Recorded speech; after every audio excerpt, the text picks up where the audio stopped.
Welcome to the court. I am its Jester. Load game. Ashton is finally getting with the program that, yes, there is a ghost haunting him and his friends, and now we're going to see how he starts to deal with that. Zach's the kind who prefers to laze around his apartment on a weekend, especially after having a busy week like the last one. Yeah, well, a ghost was haunting him, so that kind of put a lot on his schedule. The big guy's nowhere in sight, though, when I arrive in his unit. Oh, shit! Okay, wait, I'm figuring out the timeline. This is happening while Zach's off at the freaking haunted mansion for some reason. Figures, people don't seem to be where they should be when I need them. Well, where are you, Ashton? You're not exactly a person with the most available of all schedules, you know? Looking around, I find no sign of where he might have gone to. He usually leaves a note on his fridge if he's out the day, just in case someone drops by. As there isn't one, he probably just went out for a quick walk. I hope. Maybe he ran out of eggs or something and went to buy some. He is out of eggs after all. Did you snoop through his fridge? Honestly, when you go to your friend's place and they're not there, immediately digging through their fridge is so relatable. One time I had plans with one of my friends to head over to his place after I got out of work, and he misunderstood and thought I was showing up an hour later than I actually was, so he was at his parents' house. So I showed up, he left his doors unlocked, so I walked in, looked around for him, couldn't find him, grabbed some food out of his pantry, and then started texting him, "Where are you?" And he's like, "Oh, sorry, I forgot. I'll be there soon. Feel free to let yourself in." Meanwhile, I was already sitting on his couch, eating his marshmallows and playing with his cat. It puts my running mind to rest for a while. He always has to have some, be it for an omelet or something he's baking. Ash, should you be rummaging around? Probably not. It's bad enough we went in here without asking for his permission.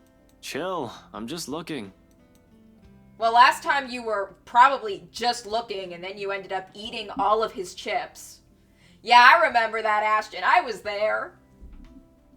Actually, I could go for a fucking pie right now, but Zach's fridge is next to empty, save for a few leftovers. All I can do is sigh as I close it behind me. If you see me take anything, feel free to call the police. Isabella's quick to shoot me a sharp glare, and another chuckle slips from me despite the unease in my stomach. But the cheer only lasts for a few more seconds, mostly because she hasn't been in the mood for any sort of friendly banter. It's the silence that's telling and quiet. And a quiet Isabella, it's usually the first recipe for an incoming shitstorm. Do you always do this whenever you visit another person's house? Because I have a lot of questions about your methods. Just with Zach. I'm still worried for our friend, of course, and despite what's bothering Isabella, she's anxious too. She's been standing by the doorway for a few good minutes now since we entered Zach's place. In fact, doesn't seem to know what to do with herself. But much as I want to put her at ease, her nervous tics are starting to get to me. The manner in which she makes herself smaller, the way she fidgets with her hands, clasping them one moment and unfurling in the next. It's distracting enough that I want to ask what's wrong. I doubt she'll give me a straight answer, though, and the best I can do is help her temper it. You don't have to hang around the door. You might be here for a while. You can sit down. She hesitates for a second, but eventually takes the empty seat by Zach's study table. Aren't we going to look for him? Where? Sure, we can, but where are we going to start? I can think of a few places he might be, but Luxburn's a big city. I don't want to miss the big guy if we leave, and... Oh man, if only Zach had some kind of object on him that you could use to contact him from across long distances. Like a cell phone! I trail off, making a vague gesture in the general direction of Zach's bed. The messy bed suggests he was out in a hurry and didn't even bother to fold the sheets. Oh shit, he left his phone! His phone! No! You need that! His cell phone's been left behind as well, another odd thing when he has made it a habit to never leave it behind in case a client calls. At least the locked door points to the fact that it wasn't a forced exit. That seems to reassure her, but not so much. Understandable, anything may happen. In hindsight, I shouldn't have left Rebecca alone either. We'll have to check on her later. In the meantime, Zach, with no other clue as to where he is and no other way to contact him, we have no choice but to wait. Sure, I could give the room another thorough run-through, but I don't think Zach would appreciate me upending his place, and Isabella won't let me do that either. Besides, I haven't eaten anything yet. Isabella probably hasn't too. We did leave in a hurry. Might as well take this as a chance to cool down a bit, right? Anything to distract myself so that I don't just charge headfirst in because whatever paranoid scheme comes to mind. Isabella is with me. I can't be reckless. And there are the chips. You're gonna eat all of his chips. As a true friend would. Returning to the kitchen, the first thing I see is a bag of chips when I rifle through his cupboards. After muttering a permission and an apology to its owner won't hear, I grab it. Isabella doesn't miss shooting me another glare, but she doesn't really make an effort to stop me this time. She ignores my offer of food, though. So instead, I set myself on Zach's old couch and turn on the television. Isabella's silence may not be too heavy, but it sure as hell is awkward. The screen lights up right as some awful noontime drama starts airing on Channel 9. Nothing like sitting in front of the TV with a mindless drone running in the background to waste away the time. And waste it away we do. The afternoon has hit the last few hours when movement comes from the other side of the door and Zach's heavy treads break the monotonous drivel from the TV. The lock clicks, the knob turns, and slowly it swings open to reveal a very exhausted-looking Zach. What, did he run a marathon? Sup, Z-Man? Hey, Zach. Sorry we just barged in here. Ash was... Relax. Z-Man gave me a copy of the key himself. Light as my tone might be, his arrival eases the restless edge in me. Who knows what I would have done if something bad had happened to one of my friends. If another minute had gone by without him showing up, I might have resorted to unconventional methods. Only after you broke the 13th one? I can't keep replacing them every time you think it'd be a good idea to break into my apartment. And stop calling me Z-Man. I didn't break anything this time. Ash, just because I gave you a key doesn't mean you can just stroll in here whenever you want to. And hey, is that my... Yes, that's your chips. It's scary how the friendly banter and easy smile come naturally. I do it without even thinking, and that speaks volumes about how comfortable I am around him. That's nice, isn't it? What makes me afraid of it, however, is the idea that a time might come where I might just do these things without even meaning to and offend him in some way. The friendship we might have might be closer than most I've shared with others, but there are boundaries you can't cross without the other's permissions, like stealing his food! Zach's been respectful of that so far, neither asking about my parents or what happened to them. Me? I bet he'd say, not so much. It's also this easy banter that makes me wish we could just stay like this. No worries, no problems, just potato chips and the debate on whether or not I deserve them. But as usual, something always cuts moments like this short. Of course he eats all of it. You know, I was saving that for the weekend. You never save your chips for later. You gotta eat them right away or someone else is gonna take them. Did you at least share some with Bella? He did not. Don't worry about it. I'm good, Zach. Really? But it's free food, you know. What was that you usually say? You don't say no to free food?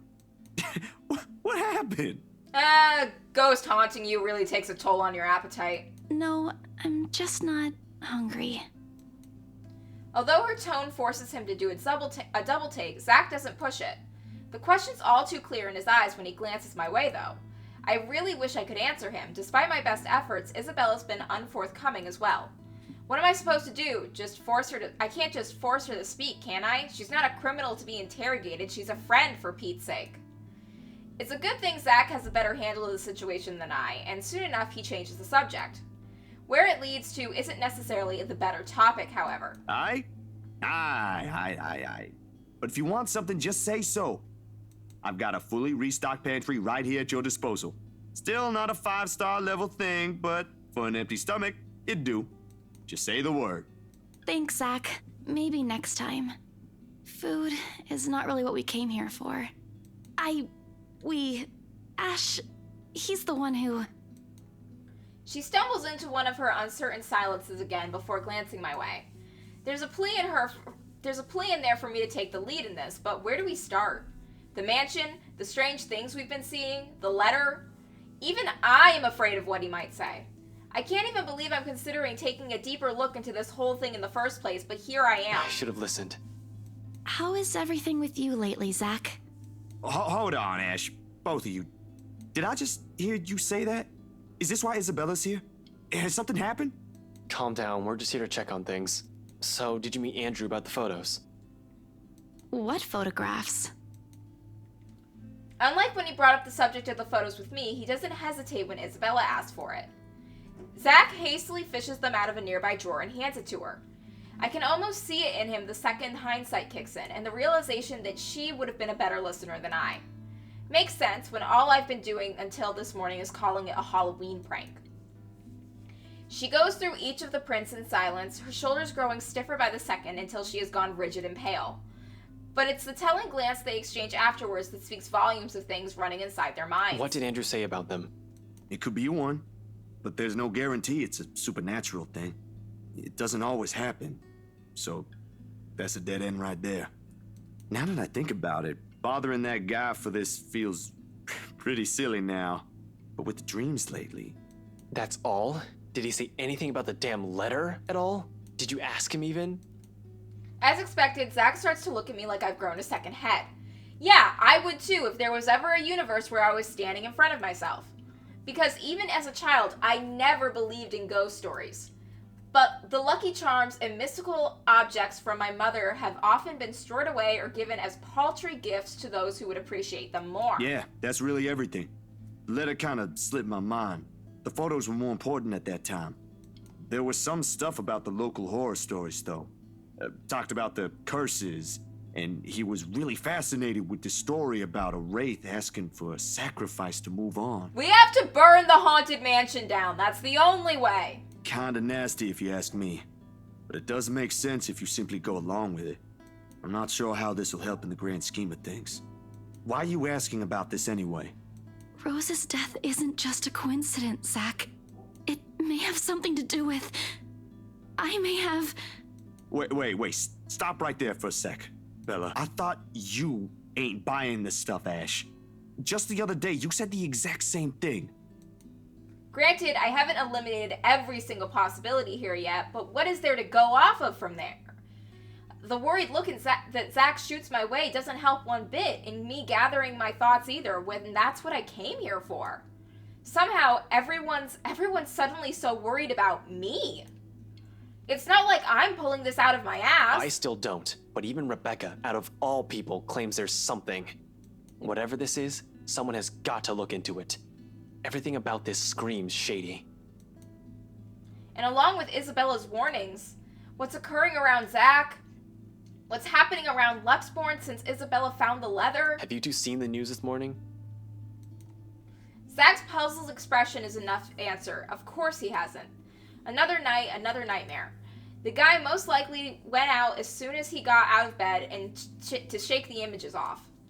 The memories have never really left him. Isabella, though... I haven't, actually. Mama called, and I was busy. That could easily mean anything.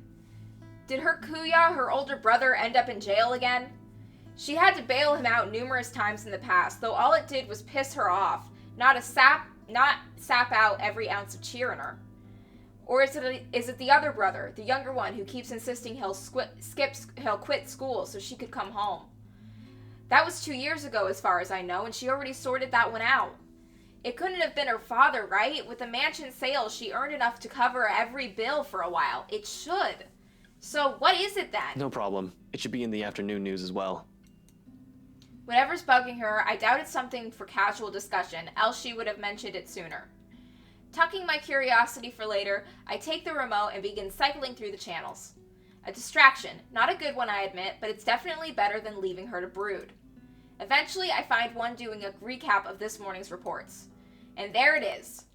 The poor guy is unidentifiable with how badly his body's been burnt.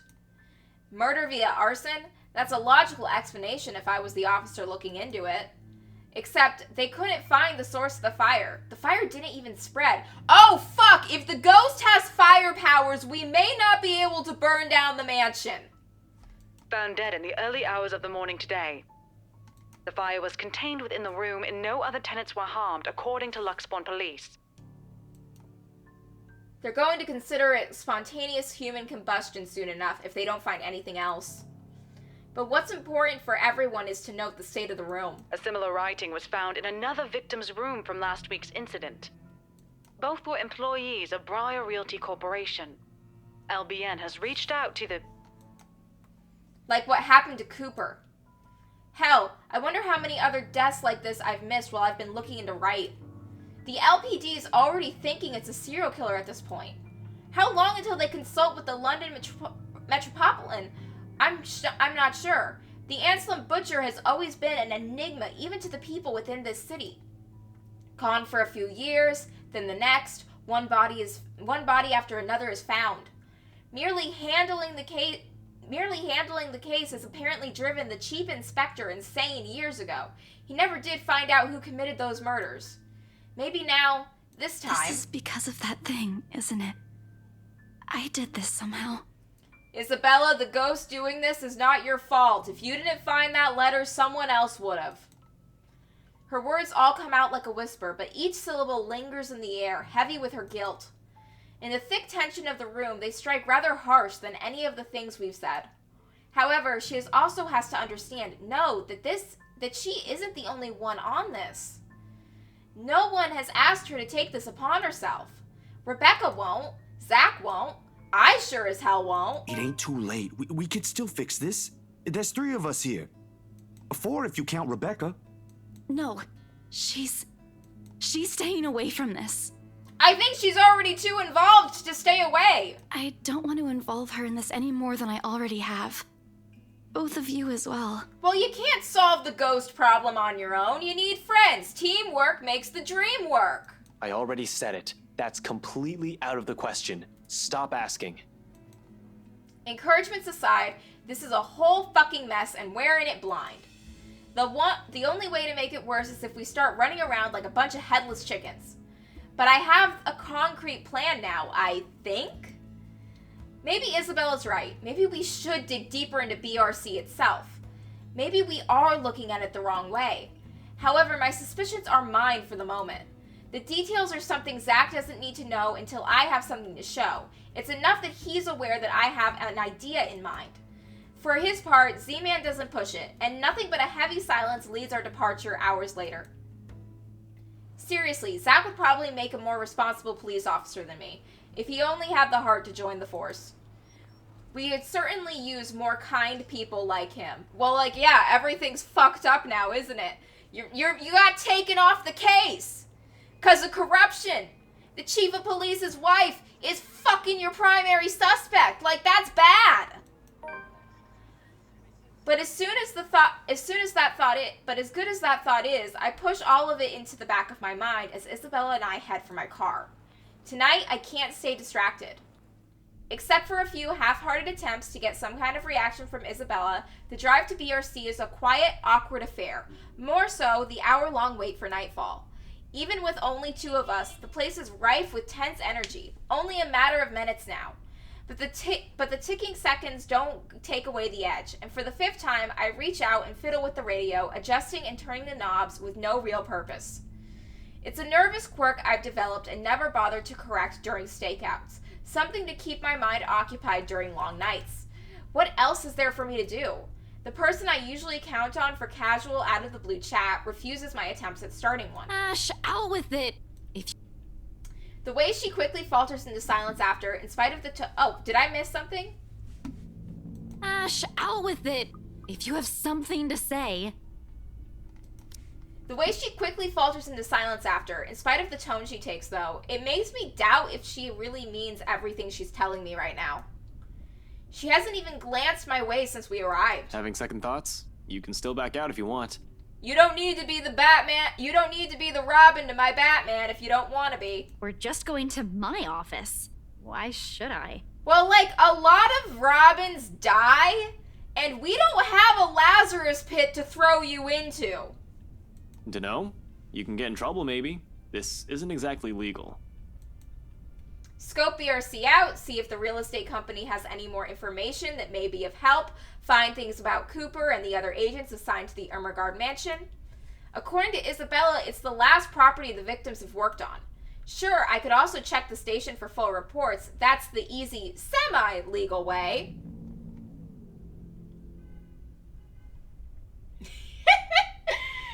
The Smurf propaganda continues. I think they're gonna break into it. I think they're breaking and entering to snoop through things and find illegal documents right now. But I don't want to bump into Chief right now. The guys at the precinct will definitely throw me out on his orders as soon as they see me. Smurf propaganda. Smurf propaganda, indeed. It's corruption! Not that my plan right now is any better. I'm just breaking into a different place, more or less with a civilian to boot. Yeah, that's not super legal, but whatever. It's fine. If they try to arrest you, just say no. The later doesn't sit well with me. It never will, especially as this might put her in a very tricky position afterwards. She's been very careful when it comes to her work. Almost a model employee, as people would say. Why is she throwing caution to the wind now? Well, because a ghost is haunting her and killing people and shit got real. I'm not an employee here. I'm not supposed to be looking for any confidential stuff. Only people like you are privy to. You're her +1. That makes it okay. If you mentioned earlier that this is your plan, I might have had enough time to think about it. Yeah, you guys were like in Zach's apartment for a couple of hours and you just sat there watching a cheesy daytime drama instead of actually communicating with each other. Like, everyone being haunted by this ghost really needs to communicate with each other better about what's going on with the ghost. I already promised to help if you need access to those files. I didn't think you'd want to see them this soon and in this way. Well, you always need to have a flair for the dramatics. Besides, the same goes for you, right? You were taken off your case. Won't you get in trouble with your boss? You're already in trouble with the boss, and if he ever gives you any lip, just bring up his cheating wife. Honestly, it's a toss-up between breaking into her office or into the Wrights mansion. And as it stands, I'll have an easier time getting in here first. After all, why would somebody want to break into a realty company? Been here many times before anyway, for a few casual visits when I wanted to bug Scaredy Cat. Who would want to break into a realty company? Maybe, actually, you could probably just break in and try to like take the property as your own, being like, I am the retailer company now. That means I own all the property now, and then it doesn't, and you get escorted out, and you're on the news. Over the years, I have more or less grown familiar with their security setup and how badly staffed they are. I'm surprised a realtor company has security at all. Plus, it's an old building. If the bankruptcy rumors are true, it just means their access protocols may also be outdated. Still, I can do this on my own, you know. She's the one getting you in! She's the one that has the keys! You're taking, like, semi-illegal snooping through other people's things and turning it into full-blown illegal breaking and entering if you go in there picking locks on your own. Really? And how are you even planning to get into our office without an access card? Please explain. You climb up the side of the building and you break in through a window. Well, I was going to pry open the card reader and use a gecko. You have a gecko? You're a hopeless case. I really want to know why no one has locked you up yet. Mainly because someone gave him a badge. Yeah, you're helping me with this. Willingly. I don't think that'll sit well with the Philippine embassy either. Chances are you'll probably get deported the minute they find out. Low blow, I know, but it's worth a shot when she can still turn back. It's not like I don't have any means of getting into this place. With or without her, I have a way. At least I have a reason to be snooping about. My badge and rank can speak for me in case things go south. You? For a passing second, it seems to work. A hint of panic and hesitation flashes across her features when she looks at me with searching eyes. Then, unexpectedly, it dissolves. Not behind the fear I'm anticipating, but underneath something sharp and searing. I'm not sure what she sees exactly or what she's hoping to find in the short while she holds my gaze. All of it merely goes unspoken, and no longer than a minute later, she simply averts her attention back to the window, training it once again at some point outside. Isabella, please, now's not the time. It's too late for that, Ash. Give it a rest.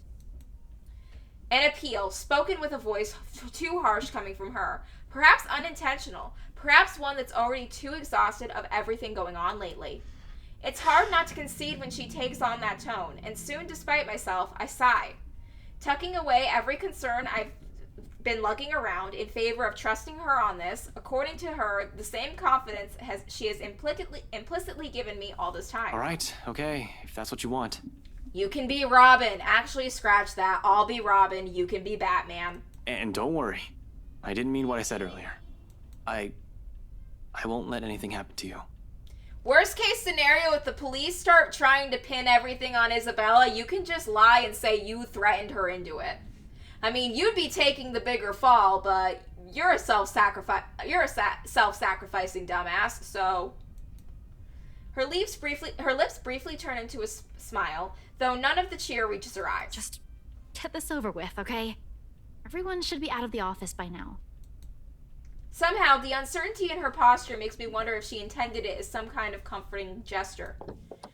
Whether it's me or her, she doesn't let me find out, but without saying another word, she exits the car while I'm left scrambling and chasing after her. She's already at the side, a hand raised on the card reader beside it, and another poised push to open the door when I catch up with her. Whatever doubt there has been in her face a while ago, it's gone. Seeing her like this makes it easy to believe my worries are unfounded, that things might go smoothly this time. And where do you think you kids are going? Nowhere! It's late. Most offices in this building have already closed up shop for the weekend. Say you forgot your purse. The bloke seems friendly enough, though one can't really tell from his voice alone. He might be the wary sort, for all I know. Keeping an unconcerned face and aloof air won't hurt until I figured out how to wiggle us out of this situation. Just come back on Monday if you have important business. But from the way Isabella's face brightens up, it looks as though getting through won't be too much of a problem. He's probably been working here for a few months already then, maybe around 4 to 6 months max. Otherwise, he would have recognized Isabella or me at first glance. I haven't shown my face here since I have been assigned to the firm case a year ago. In the first place, none of their security officers ever lasted a year in service. The longest was around 7.5. I'll give this guy around that before he gets fired or finds a better paying job. For the moment, his too friendly attitude is almost a gift. Hey, Seb! Oh, look who we have here. Been a few days since I last saw that ponytail in here, Santiago? Close enough! Wait, don't tell me yet. I'll get it right this time. Sanchez! You were closer the first time? Drat. I swear it is on the tip of my tongue. I just need a hint to remember. I take it back. This geezer's not going to last past this month. He can't even remember a regular employee's name. Alrighty, I'm sure of it this time. Centillon? Still a few ways off, Seb. Isabella, we don't have all night. I know. Just let me handle this. Isabella's got this! Sorry, Seb. Some other time. We're in a bit of a hurry. I just need to get a few things from my cubicle. Important work stuff, you know? Is it okay if we drop upstairs for a sec? Oh, absolutely. No, go right ahead. As long as you have your access card with you, we're good. Not sure if I'm allowed to let your boyfriend in, though. Who, me? My what? Your boyfriend. The guy with you, isn't he? It's a fair observation, if I do say so myself. Needless to say, the silence descends on both of us as uncomfortable and terribly awkward. Although the later's probably coming mostly from me, because the next second, Isabella laughs. Lighter than the ones I've heard from her lately, a comforting sound really after seeing her in such a dour mood since this morning. Even as all of it subsides into mere chuckles sooner than I'd like. It's comforting to see that I'm at least partially responsible for it, despite my poor heart being beaten to a sorry pulp. Oh, no. No. He's definitely not my boyfriend. She might as well have set it on fire and reduced it to dust while she's at it. Frankly, the number of no's in that sentence alone is a bit too much. Christ, one would have been enough to get the message across. Did she really have to put it that way? I don't know, maybe. It's funnier, isn't it? That's impossible. Stop being funny, Seb. I'll go on ahead, okay? She quickly shuffles inside with nothing more than a small wave, leaving me behind in an even more awkward atomosphere for me to wade through. It would have been bearable if I didn't have to suffer through a stranger's amusement. Alas, woe is me. Not the boyfriend, but close to it, huh? Mind your own business. Kids these days. Good to see her up and about, though. Thought for sure she'd up and disappear like the others. Excuse me? You know, stuff in the news. You mean what happened with Rose Cooper? If I'm going to be stuck here with him for a while, I may as well try to gather as much intel as I can. He may just be a guard, but someone with no real authority, but most of the time, people like him are the ones who know more than they let on. Yeah, but even before that, we've got a couple of good blokes we never saw again. Really? Those guys could have just resigned for all you know. Dunno, I only catch tidbits of stuff from over here. Though seriously, I heard the branch is getting flushed soon, but that's no excuse for anarchy. Figures why Boss Man's been in an awful temper these past months. They managed to strike a good deal with the mansion in Ansem, right? That didn't do the trick? Didn't seem like it.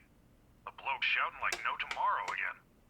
Wasn't very pleased when Gurley called and asked for another leave yesterday afternoon. Gurley? Isabella? This sounds like a hostile work environment. It's not too surprising considering she's already been gone for 3 days, and now she's asking for another. Not that it's a bad thing, it's within her rights as an employee, but Isabella rarely uses her work leaves. Yeah, poor lassie if you ask me. She found him a buyer for that mansion after all. The least he could do is be considerate to her after a family member's passing. Wait, what? Oh, shit! Oh, no! The rumors, BRC, Rose Cooper, missing in action employees, all of it ceases to matter in that instant. Almost on instinct, my eyes zero in on the intercom speaker, as if staring daggers at it will show me the man behind the voice so I can see the truth in his face myself. Oh, you don't know? Well, I know now! No, what? Nothing. I shouldn't be the one you're asking, and, you know, things might get a bit boring here. No one really wants to hear what a poor old guard wants to say. Well, I want to hear about it now! Why don't you just go after her? As long as you're not looking to create trouble for me, it won't be a problem. You aren't here for that, right? Oh, we awkwarded our way inside. Cool. He's lucky I'm not here to hurt anyone. If I were someone with ill intentions, he might not be smiling at the end of the day. Well, no, but... I'll go and unlock that side entrance for you then. Just don't forget to turn off the lights before you both leave, okay? Hey, wait a second. What do you mean by...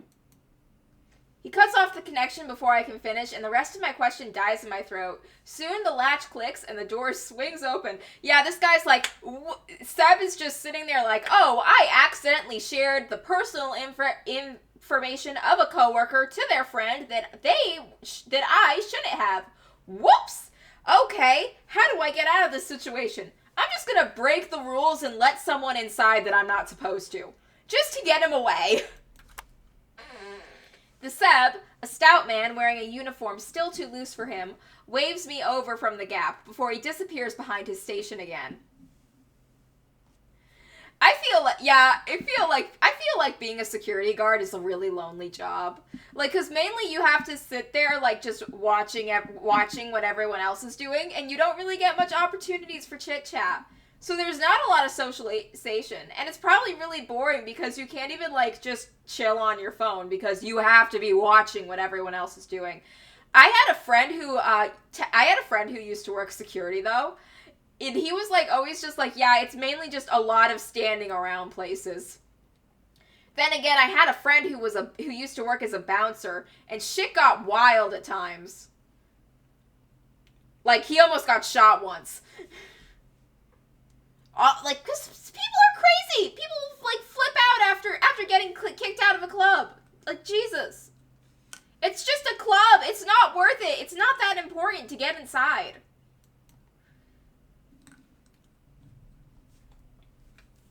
Well, it may be hard to get inside clubs, but it sure was easy for Ashton to get inside this building. Just my luck. Here I thought I was going to have to count on whatever Isabella brings with her. Although, no matter how much I want to feel happy, something else has already taken a firm seat in the forefront of my mind. Is that why she's been acting not like herself today? Since when? Of course, as I step into the building, I try to push all of these questions as far down as I can. I need to focus. Work is work.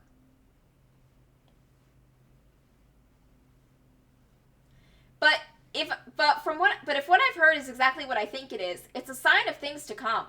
Honestly, I don't feel too good about that. Oh, God. Oh, no. No, no, no. Oh, why did... oh, my God. Ashton! Ashton! Why the fuck would you take an elevator?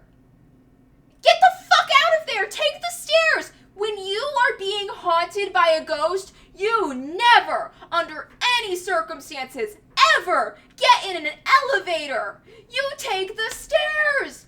You're trapped in here! Bad things are gonna happen. Bad things are gonna happen in this elevator. I swear to God, I'm getting flashbacks to every horror anime I've ever seen. Oh no! Seb has to be kind enough to switch the guest elevator's power on, just as I'm about to head for the fire exit stairs. Which is a welcome relief. I'm an active guy, but stairs, I don't want to tire out too quickly in case things get ugly. Things are gonna get ugly in the fucking elevator! There probably won't be any trouble with the building this quiet, but you never know. I swear, the whole place definitely feels eerie at this time of night. But until I've confirmed anything, those are just stories. Worse things can happen, but no need to scare myself. Staying calm means fewer mistakes. Get the fuck out of the elevator, Ashton! Though I sure am fucking gutsy, especially with what I'm doing. Yeah, you are to be in an elevator! I'm breaking a lot of laws here. I'm also putting Isabella in a lot of risks. The best thing that can come out of this is that Isabella's right all along. Worst case scenario, 1, someone finds out Isabella's involvement in this and her boss fires her. 2, I find evidence that would implicate BRC or Luke Wright in a crime, and my meddling, if I'm not careful enough, makes it inadmissible in court. Though, I'll be honest, I strongly prefer losing my job or facing Wright over some spirit or ghost or whatever this is. Yeah, dude, the ghost being real is super the worst case scenario. I could always work around the problems with the former. Isabella could also find a better job. BRC never did pay her properly despite her efforts. But fighting off a phantom, how does one even do that? Do guns even work with them? Well, you gotta bless the bullets. Yeah, not going to happen. But tonight, I'm here to fix things. If I do it without leaving a trail, all the better. Good thing that that's what I'm good at. Okay, we made it out of the elevator okay. So that's good. Bad things happen in this building at night. What I'll never be good at is finding the proper words when a sitch calls for it. But seeing Isabella's small form beyond those doors, how she pushes through despite carrying an entirely different burden this time, how she's pretending as if everything's normal, it's difficult not to try. People who have never looked beyond her smiles will never know, will never understand. Hell, even Rebecca's probably not aware of this yet. I get it. We have other problems at hand. I've done the same thing plenty of times to protect myself after all. But it's all in her eyes when she glances up at a few light taps as I give the door. She wastes no time leaving the mess of papers on the table and opening it for me, even though her confusion as she takes in my presence barely hides it. Seb let you in? Yep. He's bad at his job. He's a nice guy, but he's bad at his job. The rough edge in her voice rings a whole different tune now that I'm aware of why. But knowing it is different than hearing it straight from her. I simply can't bring this up, can I? It's not a topic suited for casual conversation. I doubt she wants to talk to me about it. As much as I want to help, there's a distance between us I'll never be able to cross. One that wouldn't even be here if it wasn't for me. Perhaps if I had been more honest years ago and less of a coward, I might have been able to. Figures I couldn't even do that for the one person I keep telling myself that I care deeply about. What can I say? I'm a very charming person. To a rock, maybe. This is the closest I can get to it, I suppose. The light banter, the fleeting glances, or sometimes the long bouts of silence. And it's enough for me. It's enough. For me it is, because even without words, there's comfort. With her, it's easy. Must be a pretty cool rock then. Ugh, get over yourself. Hey, rocks now, rock. I deserve some slack here. Today's supposed to be my day off, and yet here I am helping you out. Helping. By standing at the door. Well, you're not exactly letting me in. Well, he should be. Well, while you're looking through the files, he should be surveying the room with a water pistol full of holy water. But he's not, because none of you guys have gotten any freaking holy water, despite my insistence that that's the first thing you should get when you're being haunted. Despite what she says, she moves to block me when I try to enter. She must have expected this the second we walked up to the building's entrance and counted on the night shift guard to bar me from this place. It's reassuring to know that she's somehow worried about me, although it's a bit misplaced at the moment. Besides, her concerns aside, I really can't let her get into the thick of things without me, not with all the problems on her plate right now. Isabella! What? Seriously, Ash. Seb might get in trouble for this. You might get in even bigger trouble with your boss. And you're not? Why did you shout her name? You fucking scared me, Ashton. I really thought the ghost was here for a second. What the shit? What the shit? Ashton, what am I gonna do with you? Well, obviously I'm gonna try to keep you alive to the best of my ability. We've already talked about this back at Zach's. It's out of the question. At least do it for Seb, please. He's a really nice guy. With the way things are going here, he's... On that, I agree with her. Seb's not such a bad fellow. He might be a little careless with his job and talks too much, but he means well. I'd hate to see the guy leave here with a bad record in case something goes wrong. However, the anxious look she shoots back at the table behind her brings an even bigger worry. Did you find something? Aside from what you told me about yesterday? Not yet. I'm not sure. I haven't started going through the files we have in the records room. Just the ones they handed to me and Rose. Let me see. Wait, Ash! Isabella, I already promised you that no one's going to get in trouble after we're done here, even Seb. I'll make sure we leave the place clean. Her hesitation's still there, a split second of indecision as she tries to form an argument. Eventually, when nothing comes to mind, she steps aside. Okay, but we can't take the original files out of this office, clear? Not even a single sheet. We'll just have to make a copy. Don't worry, that's the plan. Should we be worried about leaving behind fingerprints? Wait a second. Ashton, you're a detective. Why are you wearing fingerless gloves? If you're a detective and you're wearing gloves, they should be gloves that keep you from leaving fingerprints. So why are you wearing fingerless ones? I mean, sure, they look cool, but come on. It appears to reassure her, a nod, then shortly she gestures for me to follow. Passing by the sea of cubicles, I can't help but take in everything about their office. A force of habit for the most part. As far as I know, BRC Luxborn used to own this building. Offices in several floors once upon a time when the real estate was still a lucrative business for the company in this side of the country. Then competition showed up and suddenly everything's not so good anymore. It only got worse as the years went by, or so according to the rumors. Now the branch is just this floor. Despite the huge sign in the building's facade, the hole in the building's facade says, and frankly, it's not too hard to believe when one looks at the state of this room right now. A number of desks have been cleared out. Personal mementos are scarce as its employees have gone on exodus. That'll be the downsizing, probably. Still worrisome, though. Of course, I shake away all this when Isabella starts handing me papers she's been looking through. Focus, Frey.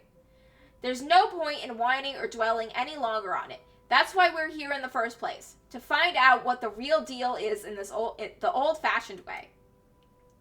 Isabella's presence is a whole other blessing, too. I couldn't imagine how long this would take if I pushed going in here alone. Is this everything? Where are the documents you mentioned? Still locked up in the records room. Do you need them now? Bring them here. Go together, buddy system, buddy system, buddy system. Everything that has to do with the mansion's sale. Even those who worked on it during the renovations. The cleanup, everything. Including your mandatory sign-in sheets. It's an odd thing to bring up, but at least it elicits a laugh from her before she heads for the records room. She remembers. And no matter how weak the sound of it is from her usual ones, it's a welcome thing to hear. It reminds me that the Isabella I know is still in there. She returns a few minutes later with a thick stack of folders and binders. For the next half an hour, we work in complete silence while we dig into everything compiled in the folders. Not an easy task considering how thick the whole thing is, but there's 2 of us. In fact, Isabella does most of the work, sorting the contracts, the employee list, and stuff we won't need into a neat pile. Just the files for restoration alone makes up a stack of papers that's an inch thick. Third-party services providers hired for the masonry, radiators, woodworking, plasterwork, slate roofing, and a whole bunch of other things are well documented. Hell, every single contractor who worked on the project were listed individually, even if they were just there to do the plumbing. It's a high-profile, high-cost estate, all right. But even with that scope comes some loopholes. Means plenty of room to hide something in if there's something fishy going on. All I have to do is find a pattern. And it doesn't take long. Upon a closer glance, despite the original owners shouldering the renovation costs, it'll be surprising if they manage to break even on the Emigard mansion. What with the additional expenses for the open house, the commissions for their agents, and the other overhead fees. At one point, the negotiations to get this listed under BRC's names almost broke down too, some disagreement about the listing price. The owners wanted to be rid of it as quickly as possible while keeping the worth at a profitable level. BRC was insisting on a higher amount, double what the appraiser suggested. Plus the rumor of their branch closing, BRC Luxborn really is in the red, and the sale of the mansion could have easily been a desperate move to keep the branch afloat. No wonder the final sale happened as fast as it did. Did you know about this? No, they took it off our hands after I submitted the final documents for the sale. I didn't even know until I read this. I'm not sure if Rose did. I've only been given the key to the records room after she... Anyway, my point is, they've kept all the files from me. Rose was the one who compiled everything from our side. And even then, she was probably not aware of this. There's only so much they let us know. After that, they just told us to wait for our commission, and that the legal team would handle the rest. The rumors are true, huh? Seems so. Sheesh, this place is just unlucky, going bankrupt while the rest of this crap is happening.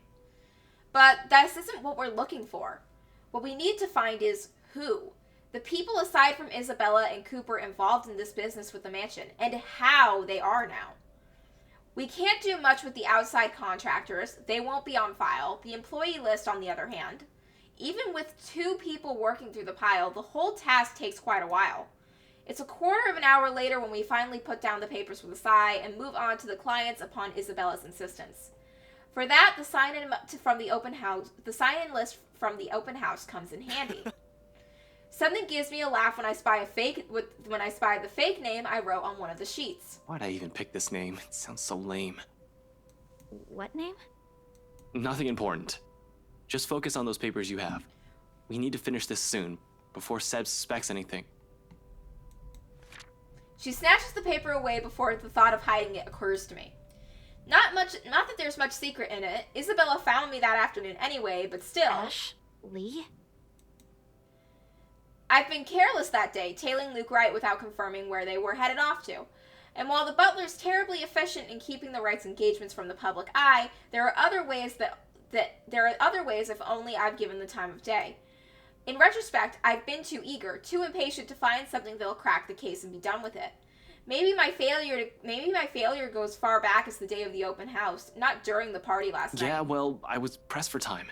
Seriously? Ashley? Were you even trying? Not really. Oh, come on. You didn't even notice I was the one who wrote it down. Of course I wouldn't. Only an idiot would use his real name. Well, no one would suspect it either. It worked, though. Admit it. It's genius. Who would have thought, huh? She responds with a roll of her eyes and then drops the matter entirely by shoving the paper back into my hands. We lapse through our respective tasks afterwards, wordlessly skimming through everything, read, set aside, get another one. Looking back at the sign-in sheet, I spot Luke Wright and Hannah Wright listed up top. Not that I don't know about them already, but of course, scanning through the list as a name immediately comes to my attention. Madeline Williams. Something wrong? Huh? No, just that I remember this girl listed here. She frowns, moves her seat closer, and takes a careful read of the sheet. There's a long moment before she speaks up again, but from the way she tenses, she appears to be expecting the worst already. What about her? She was with me, in the group following Cooper, when we toured the upstairs part of the mansion, I mean. Rather loud one, especially when we took a peek into the attic. Kept talking about the ghost stories the whole tour. Then, do you think she's... She was reported missing 3 days after. Oh shit. There was a ruckus at the precinct the day her family filed it. Threats were naturally given at the lack of progress days later, desperate ones.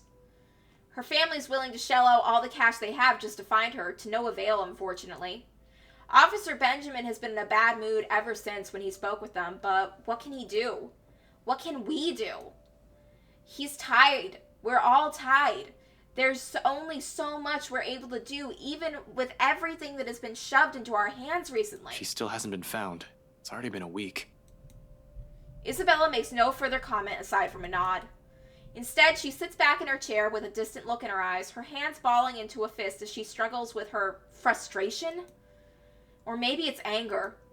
But the moment doesn't last too long. Soon her grip loosens and she folds her hands back on her lap. Her expression, however, it's one I've seen too many times in the mirror.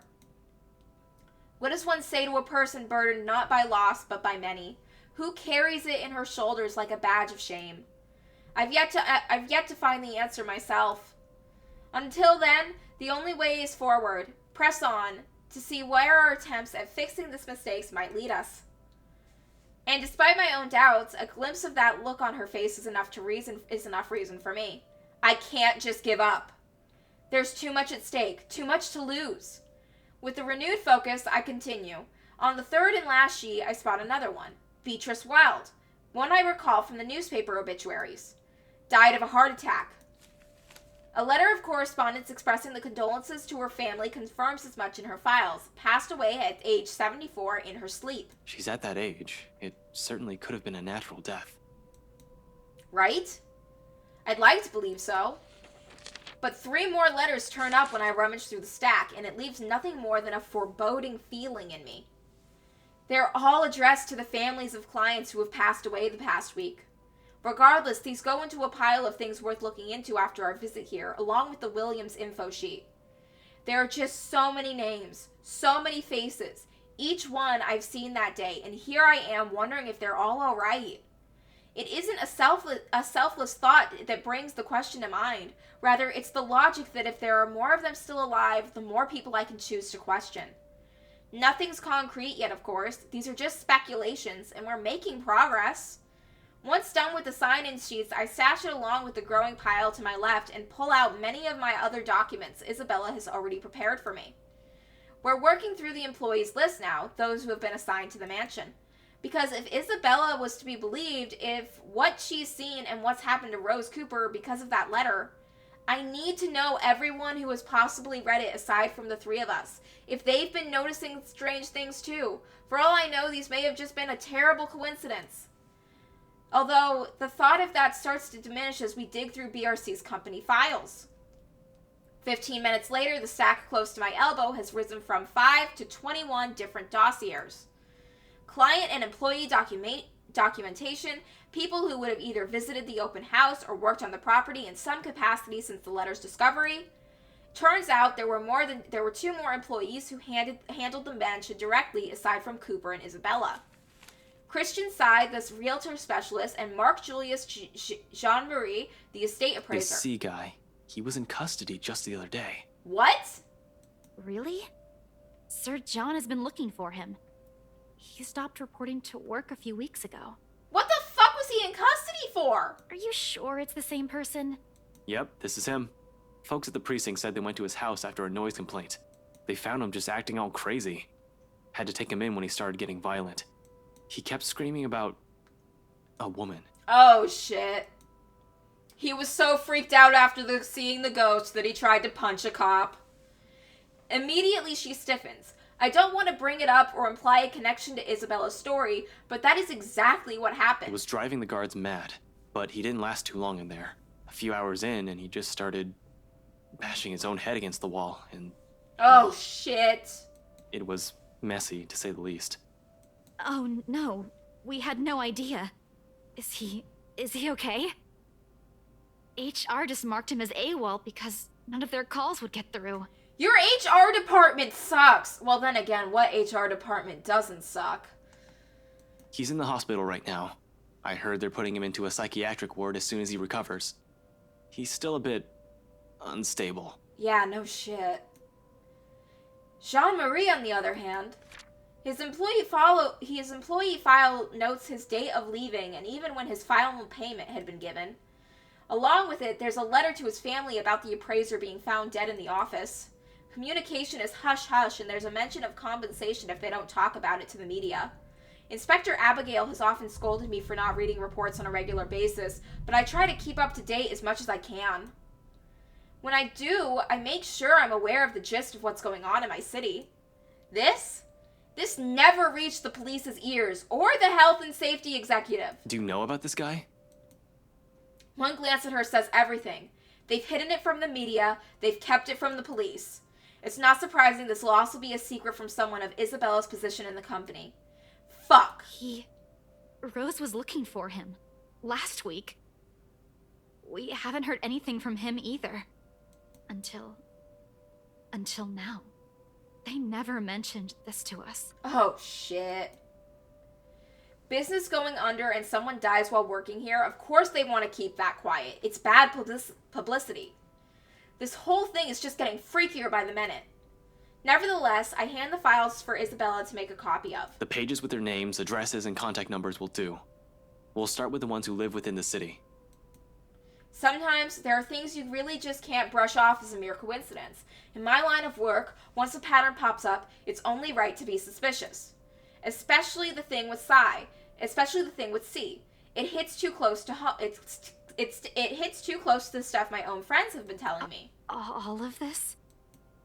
It's considerably thinner than the one she brought in, yet somehow the way she hugs the folder close to herself makes it seem heavier.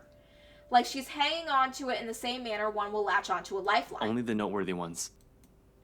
And those that still might be alive. Might. She doesn't need to know that. We can't check the outside contractors, but the guys with the direct connection to BRC and the people who attended the open house should be enough. We don't have time to see how everyone's doing, especially if what you said is true. For a second, she appears about to argue, then quickly decides against it and hides away from everyone that reads before anyone reads the question on her face. Then, in a too abrupt motion, she rushes towards the copier and gets to work. Soon, only the machine's constant thrum fills the air around us, while I keep myself busy cleaning up the mess we've made. The lack of talk is awkward, to put it mildly, disturbing at worst. I've gotten so used to letting her just babble away whenever it's just the two of us. I could tell, however, she wants to do more. She wants to fix this mess herself, and that desire makes her antsy. But at the same time, she's learning how not to be impulsive or stubborn exactly, as I've told her yesterday before agreeing to anything. Or maybe these so-called changes have always been with her. Dire situations always push people to change after all.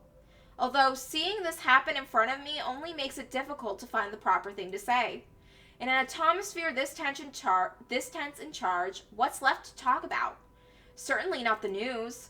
What's worse is when you only realize all of this in hindsight, right after you've already ran your mouth off. You know, for a house your company seems to be in a hurry to sell, they still made quite a fortune out of it. Look at this. 1, 2, 3... 6. 6! Are you sure they're planning to give your entire share for this? This isn't a small amount, especially given the usual cut. And their accounting department isn't in the greatest shape either. Even if they don't, it's not like someone still needs it. Oh shit, her dad is super dead. And there's a reason why people don't let me talk. Silence once again descends throughout the room, denser compared to the ones we've shared tonight. Behind me, I can still hear her movements, sharp and precise, while she feeds the originals to the machine. Then, with one last click, it all stops. Her feet shuffle slightly against the floor as she moves away. Something creaks softly, probably the table, as she settles her weight against its side. By this time, an apology is already at the tip of my tongue, but... Belle, I'm... Papa's gone, Ash. Oh, shit. Within those scant few seconds, everything between us shifts as the gravity of our words sink in. Right then and there, something harsh and immovable rises between us. Death is something I'm familiar with, almost 10 years in the police force, and it's impossible not to be acquainted with it. But this is different from those dead bodies we examine in forensics, a far cry from the victims we found on a bad investigation. Those I could easily distance from myself from. No emotional attachments, no need for pretenses. Yet somehow, I still find myself grasping for things to tell her. Any words of comfort that'll dull the pain. Because even without looking at her, her grief feels palpable even. Her pain an immutable weight hanging over us. So I gently offer, tell me about him. When? Huh? When what? Your dad. I mean, when did you find out? She doesn't answer. Not immediately, anyway. For a long moment, the hush simply stretches out before us, spanning across the seconds we let pass while we both simply stand there, waiting. Eventually, she exhales. Lightly muted enough that I might have missed it, but had I not been paying attention to her every movement. Yesterday. Oh, shit. Has Isabella not gone through enough? Around 3 in the afternoon there, Mama called. She told me he passed away in his sleep, and... Oh, at least it was peaceful. I guess I can take comfort in that, huh? That Papa wasn't in any pain when... She trails off, releases another ragged breath hidden underneath her knuckles. Each one's mirthless, heavy with nothing but sorrow. Then she falters into silence, and for all my attempts at lightening her burden, I'm suddenly at a loss. Reassurances could only do so much when her only reason for staying here has suddenly been taken from her, a hope yanked from under her feet right after it was generously given. And without the one person who pushes her to endure, all of this shit she's going through, means nothing but a struggle. What does one say to a person fraying at the edges, slowly wearing thin and breaking? Her words even enough? Dude, give her a hug! What right do I have anyway? I cannot give her anything apart from lies that changed me as a person and affections she may or may not even want for herself. Because no matter how easy she has wormed her way into our lives, how immutable her presence has become, my own heart will always yearn for something else. For home. Tell me about him. Huh? About what? Your dad. Tell me about him. Anything. Just talk. Say anything you want. Doesn't matter what it is. I'll listen. Silence again, as if she's testing the weight of my question. For what purpose it is, for a reason even I can't say right now. For after a while, she starts, reluctantly, her voice hitching, faltering, and stumbling on each syllable as she chooses her words. A rough start, but soon it steadies. And along with it, to keep company the stories from childhood and memories she's fond of, are the tears. Despite this, in spite of the grief choking her words off, the hurt closing in her throat, and the sobs racking her lithe form, she continues, like the mere act of speaking is a relief in itself. A release. She tells me of her father, the very person who named her, how she looked up to him, how she was a bit of a tomboy growing up in her attempts to imitate him, and how the man encouraged her to pursue what she really wanted. Perhaps even the only thing she ever did for herself, having a grown-up not wanting anything more than food to put on their tables. He told me I don't have to listen to them. That I can do what I want. Every day, he'd wake up at 4, Ash. Because he'd earn more that way. And every single time, he'd give them to me. Whatever extra he earned, he'd hand them all. So I'd have something to use for my paintings. And you know what? Back home, just a good tube of paint costs almost as much as what we spend for food the whole day. But he'd always set something aside. Told me he wanted to see my paintings in a museum one day. She pours all of it out, every little thing she loved and admired about him. Like this, it's easy to see why she has gone to such great lengths for him, why she abandoned her dreams, why she went against his wishes just to grant him another chance at life. Others will say it's her warmth that draws people to her, or her cheer.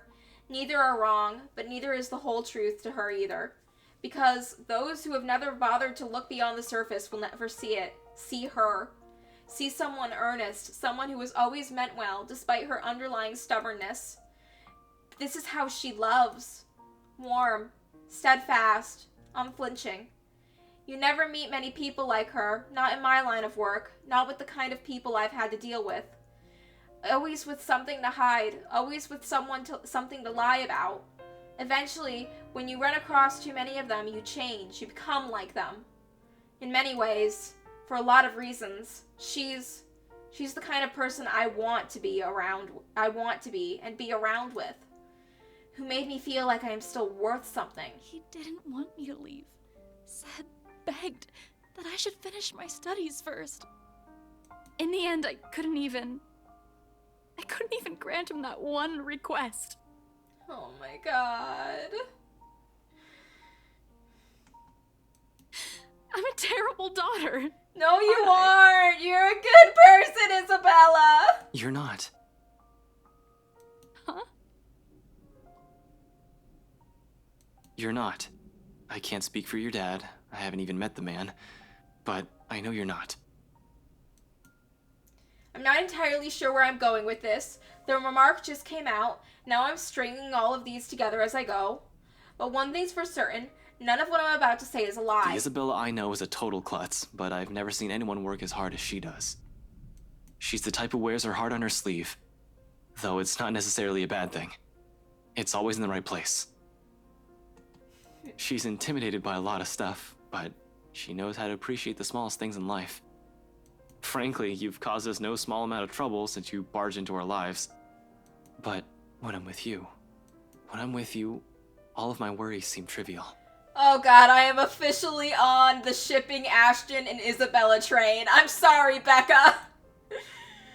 Heat has already crept up my face when the heat has already crept up my face when the turn this whole thing is about to take registers. Before I even blurt out the rest, declare feelings I'm not ready to reveal to anyone, much less her, my hand comes up to smother the rest of it.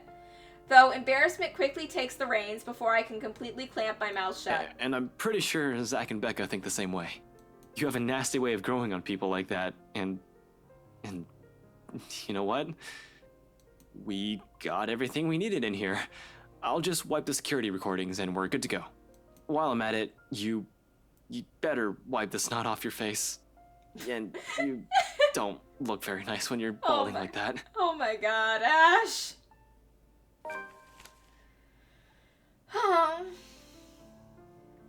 Hastily, I gather everything, the personal files, the client documents, sales agreements, contacts, anything my hands could reach. In record time, all of it's been stacked into a neat pile ready for storage. I'm heading for the records room not a few seconds later. Wherever that is. It should be easy to find, unless the place is a maze of some sort, which I highly doubt. Still, beats staying here and seeing the look on her face. Crap. Really, her anger's still bearable. I can take that, including the glowers she sends my way. So, yeah, I'll go get the security videos and put these back where you pulled them from. Man, these are heavy, you know? Ash, it's just paper. You don't even know where I... Oh, no, I can handle this. Easy as pie. And, yeah, security cams, tapes, videos, cams. Yeah, I'm off. Okay, yeah, sure, let's go. Real smooth, Ash, real smooth. Her rejection at this point? Maybe not yet. Getting the files back to BRC's archive room is a cinch. With the documents back in their proper places, I lock the door behind me, tugging it twice just to make sure. Now, on to the next order of business. Removing evidence from our little excursion in here, or at the very least, the parts showing what we've been doing during the past hour. Can't have our faces plastered on the security footage showing us breaking the law, as it were.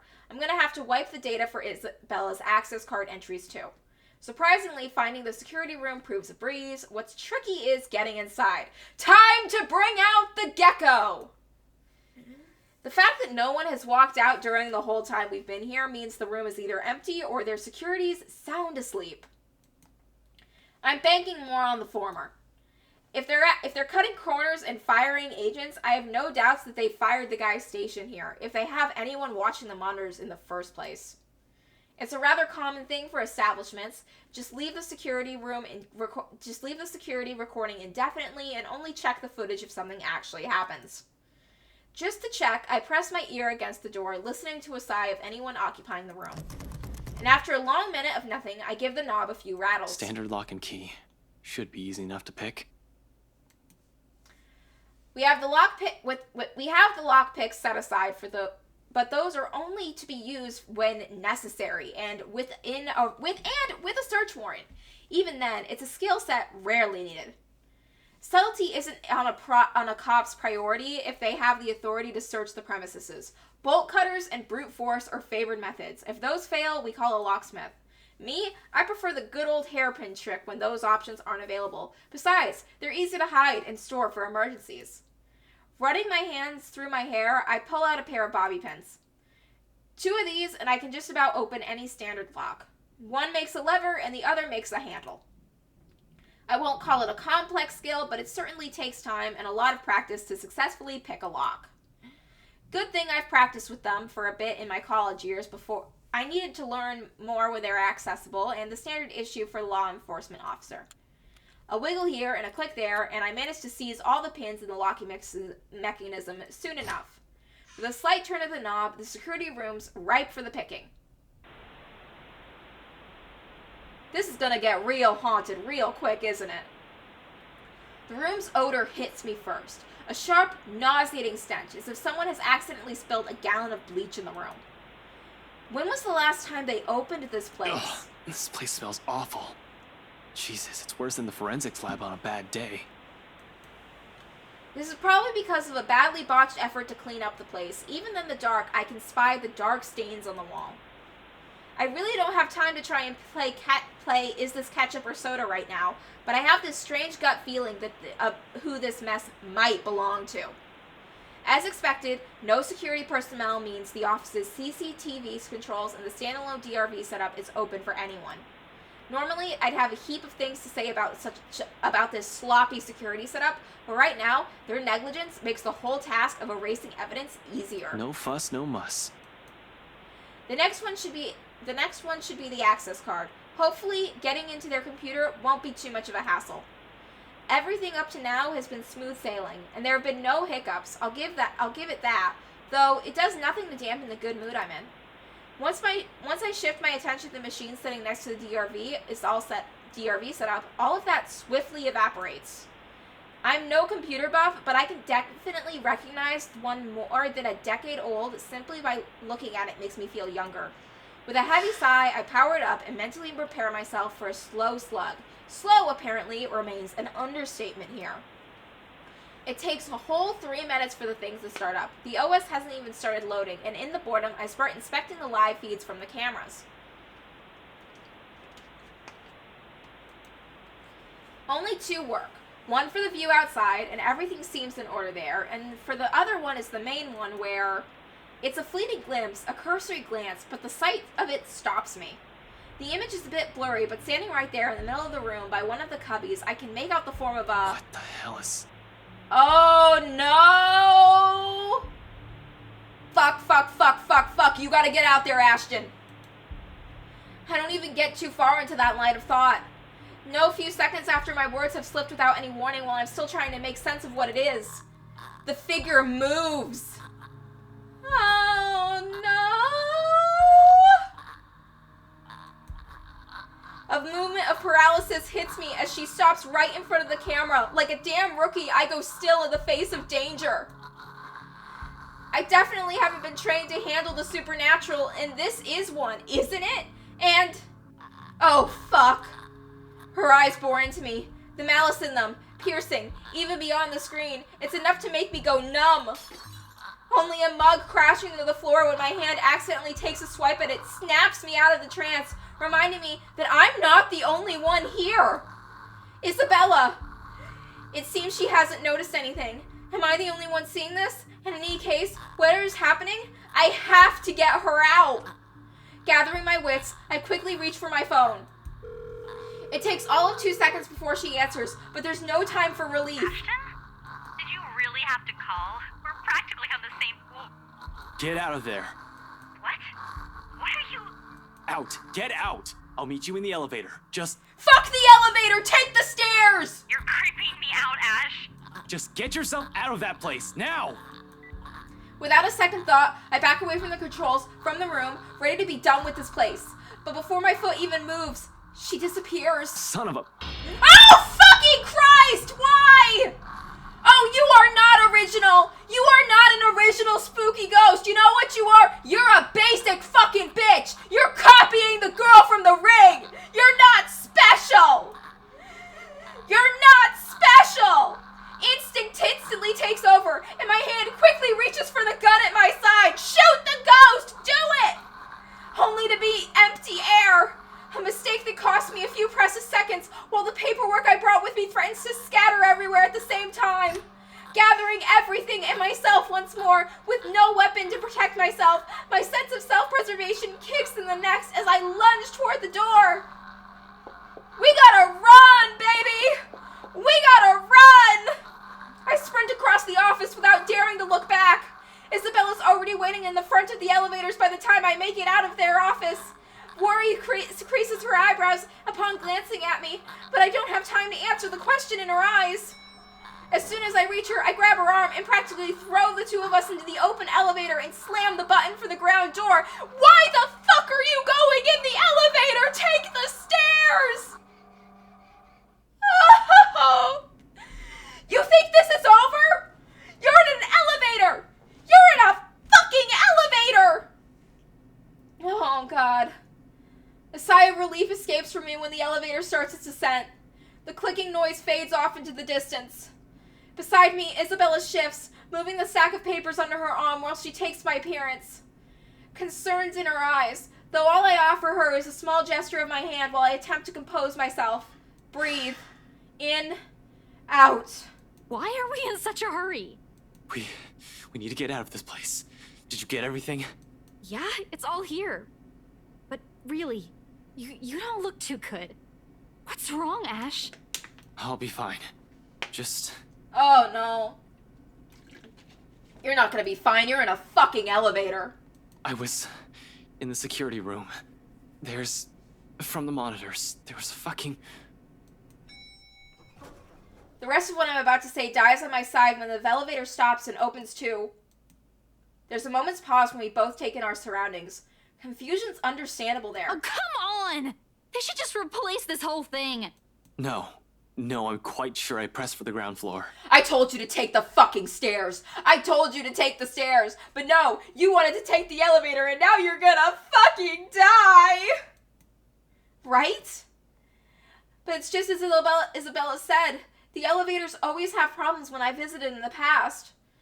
Often she becomes angry whenever we try to get to her floor, and she'll have to repeatedly smash the button for the elevator to even move. That was always good for a laugh. I wasn't too worried then. Now? From the distance beyond the light's reach, the noise echoes in my ears, along with the rapid pounding in my chest. Oh, fuck! Isabella stiffens, and her eyes grow wide at the sound. Gingerly, she reaches up to grab the hem of my sleeve and grips it, hard, tight enough for her fingernails to grip through. Her eyes search wildly for the source of the sound, while I stand protectively in front of her. Ash, did you hear that? Look to the ceiling of the elevator. Anyone there? Don't fucking call out to it! I can hear you moving from here. Oh, Show no. yourself. Don't try to confront it! No response. No response, only the soft sound of something scurrying around the floor, while the walls in slow, deliberate movements, faint, though still inaudible through the hush. Why aren't you guys doing anything? You're sitting ducks. You're literally in a metal box of death! Until it stops. A moment. We need to go, Ash. We have to. And then, this time I'm certain it isn't my imagination. Against my training, my whole body freezes. Hands stilling mid-press on the button, eyes growing wide, and while waiting for any sort of movement from further back, ears strained for the source of the sound. I can't even offer Isabella any reassurances. Much as I hate to admit it, dread has seeped into every nerve in my body. And the blasted elevator still won't work! This isn't in my fucking training manual! No shit! Who would prepare you for this? Ash, we need to leave. I know that sound. Ash, please, get the elevator! You should have taken the stairs! Another sense of shuffling against the ground, a laughter, and all of a sudden, she's just there. Like a twisted spider, she stares at us, a look of hunger in her eyes and venom in a twisted manner she smiles. A glee she has well earned when we're damn flies that have been dropped right into the spider's web. I told you to take the stairs, Ashton. I told you the elevator was bad news. Ashton! Damn it! Damn it! Without warning, she moves, mocking me with each unhurried crawl she takes, knowing I'm at her mercy. Fucking hell! Ashton, the door! The door! Our lives are in the hands of a crummy elevator, literally hanging between life and death. We're not going to die here. Not in a damn elevator. Oh God. 3, 4, 2, 9, 5. Oh fuck, I fucked up. 4, 7, 8, 1, 2, 2. No, fuck, I fucked up. 5, 6. Oh God. Oh, she's coming. Oh, she's here. Oh, fuck. I'm gonna try that again. I fucking told him to take the stairs. I really did tell him just to take the stairs. Oh God, my facial expressions are mixed with the buttons. This is gonna look weird. 6. Oh fuck.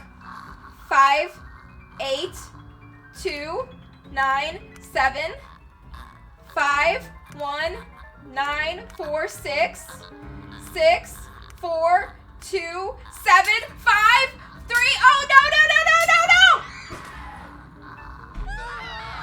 I can do this! I know I can do this! My model's gonna look weird as hell while I do, but I'm gonna do this! I got this. 1, 8, 4, 2, 9, 9, 2, 3, 7, 8, 7, 4, 1, 5, oh fuck, 8, 2, oh fuck, 3, 4, 2, 5, 8, fuck, I'm so panicked! Okay, I'm not giving up. I can do this. I can do this. I can do this. I know I can. 4, 3, 9, 1, 2, 9, 3, 1, 5. Oh fuck. 4, 9. Oh fuck. Okay. Oh fuck. Oh, she's mad. Sup? Really good crawling animation on her, by the way. Really good. I fucked up and then I got angry. Okay. Try again.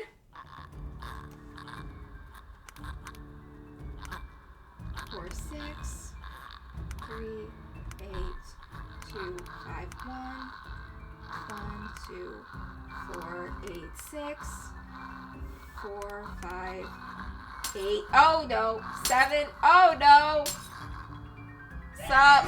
Yeah, she just pries those doors open like it's nothing.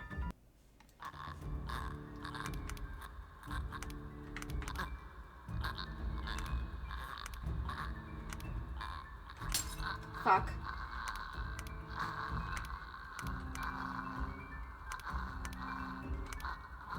Oh, fuck.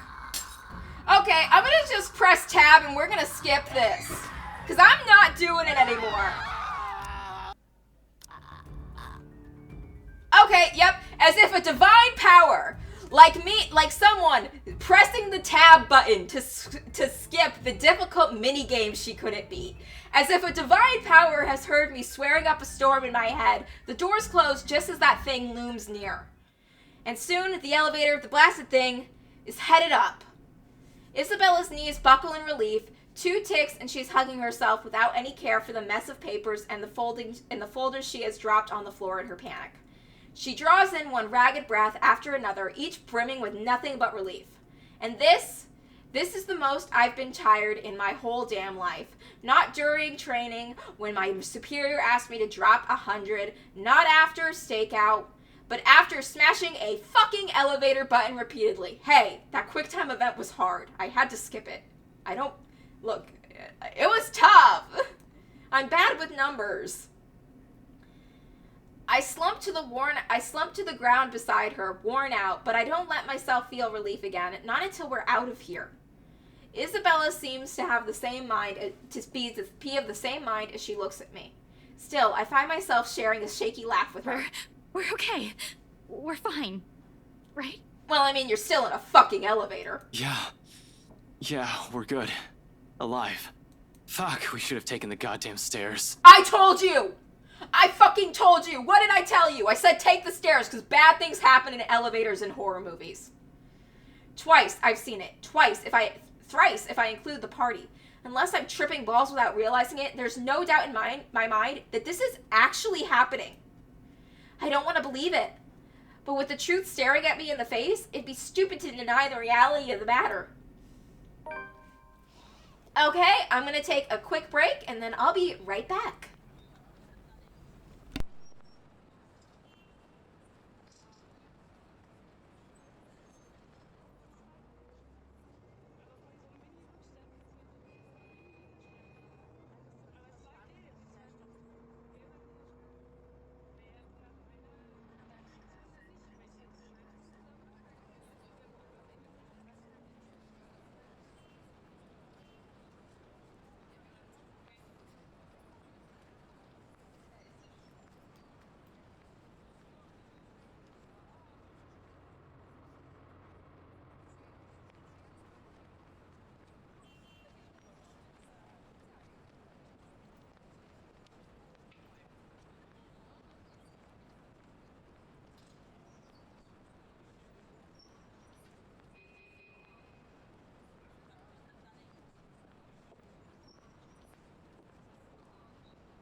And I'm back. As soon as the lift hits the ground, we hightail out of the building. Seb's sound asleep is when we pass by his station. However, in the face of what we've seen, everything I faced tonight, we can't really care less about who would still see us on our way out. As soon as we get away from this place, the farther the better. I'm not sure if that also means being safe. She almost got us, damn it. The fucking thing almost had us. Shit, it was only by luck that we managed to get the fucking elevator unstuck. Had the blasted thing not worked in the last second, I need some fresh air. Fresh, breathable air that doesn't stink of death and gore all at once. I'm panicking. Christ, losing focus. With another person here, I can't afford that right now. Isabella hasn't said anything, but I know she's more shaken than I am. I can't lose it when another person's depending on me. Remember your training, Frey. Ashton, you literally said a few minutes ago that you weren't trained for this. Another deep breath, and soon I'm starting the engines and driving us off. After that little incident, somewhere open would be good. Someplace I won't get trapped. Luxbourne Park brings a welcome relief, though only by some. The chill has seeped into my bones, still there, furling and unfurling underneath my skin.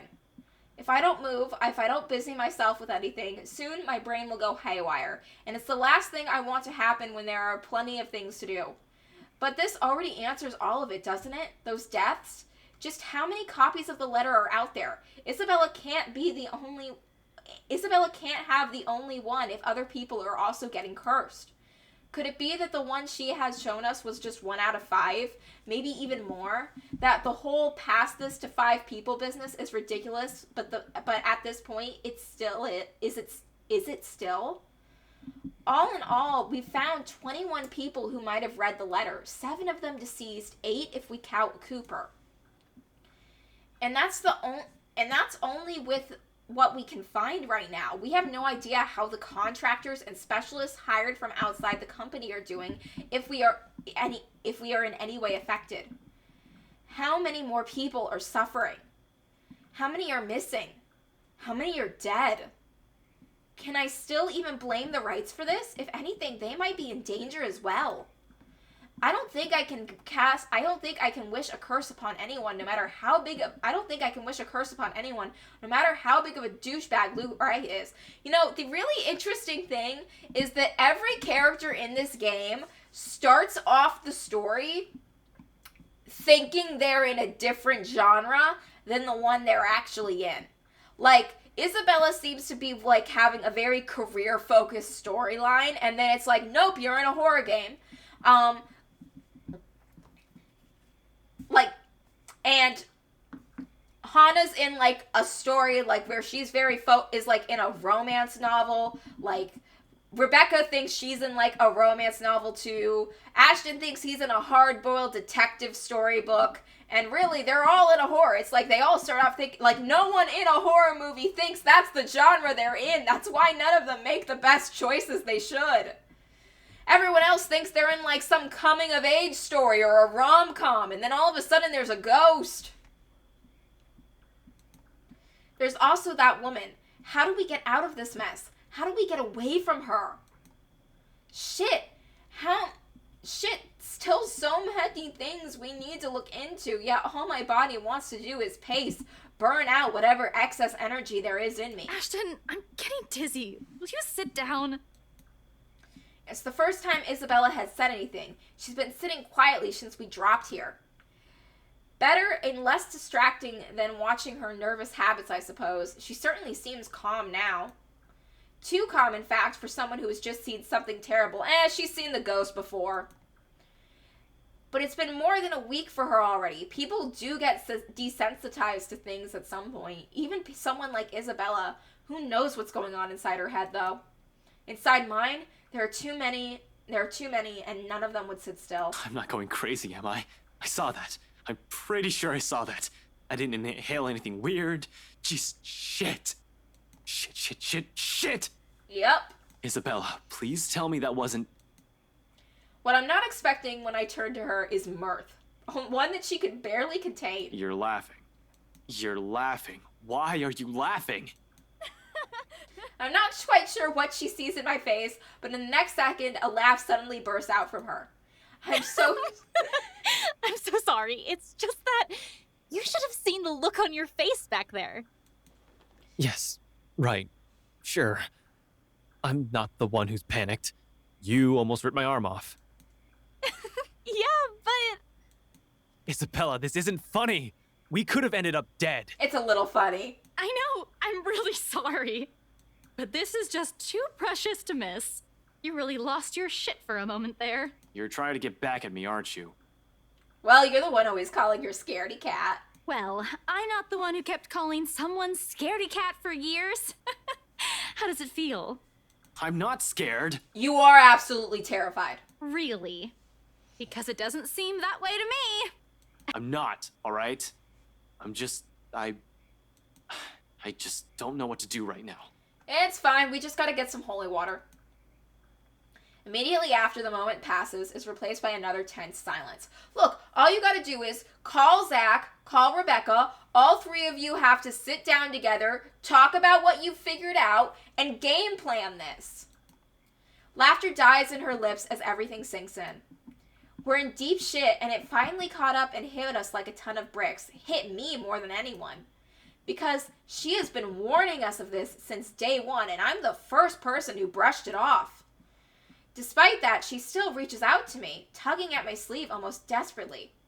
Her hands are trembling, and there's a tremor in her voice when she speaks. Without the cheer, only fear remains. One that she has been burdened with from the beginning. We're still going to do something about it, right? Not just stand around and let that thing get us. Unexpectedly, she leans her forehead against my arm, and her grip on my sleeve tightens. There's desperation in there, a quiet plea. I don't want to lose anyone anymore, Ash. I wish I could give her that promise, but with so many unknowns, so many things I don't understand about this, how could I? Why she still trusts that I can do something about this baffles me. It all feels wholly undeserved considering the way I've treated her. Yet despite my reluctance, I find myself returning to her hold and kind. A grasp, warm and light enough for comfort. Not a promise, but the closest thing to it.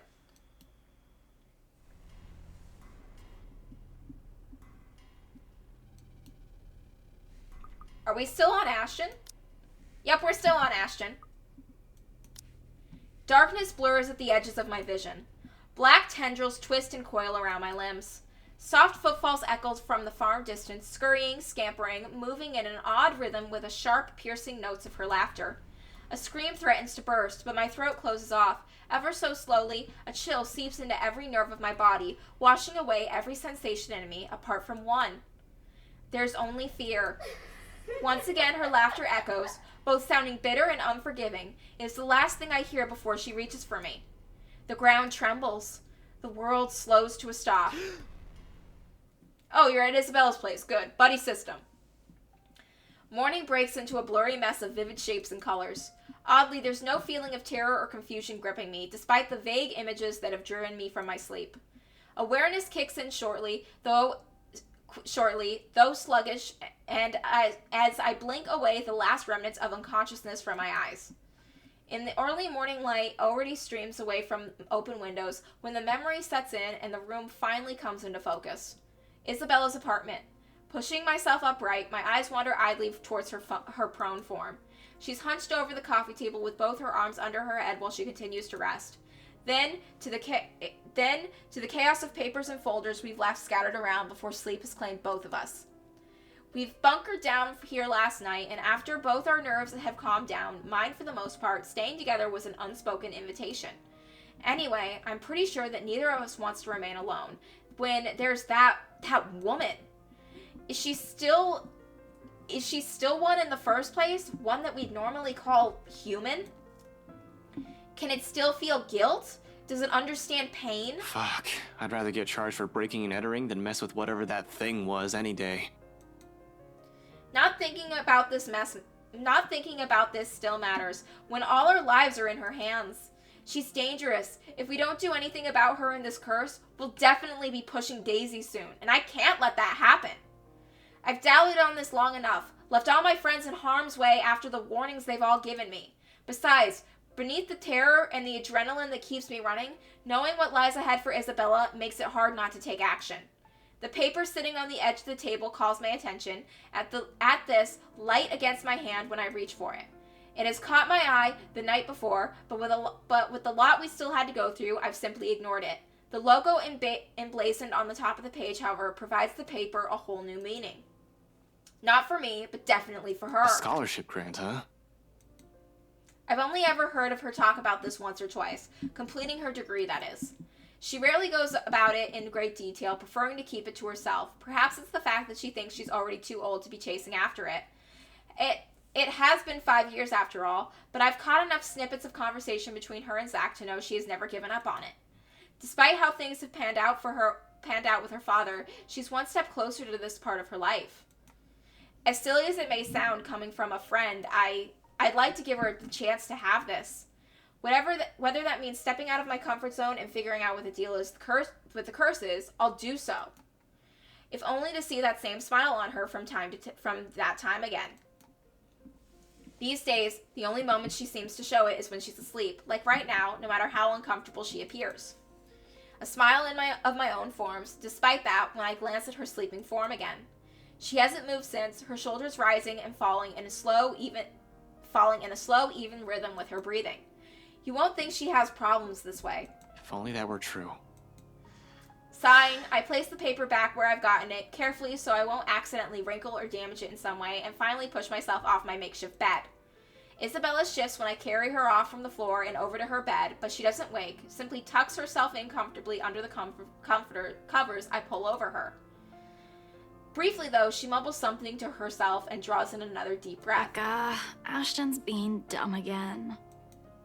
She drifts back to sleep back into a deeper state of sleep after, like it hasn't been interrupted by the slightest movement earlier, but the small smile on her lips remains.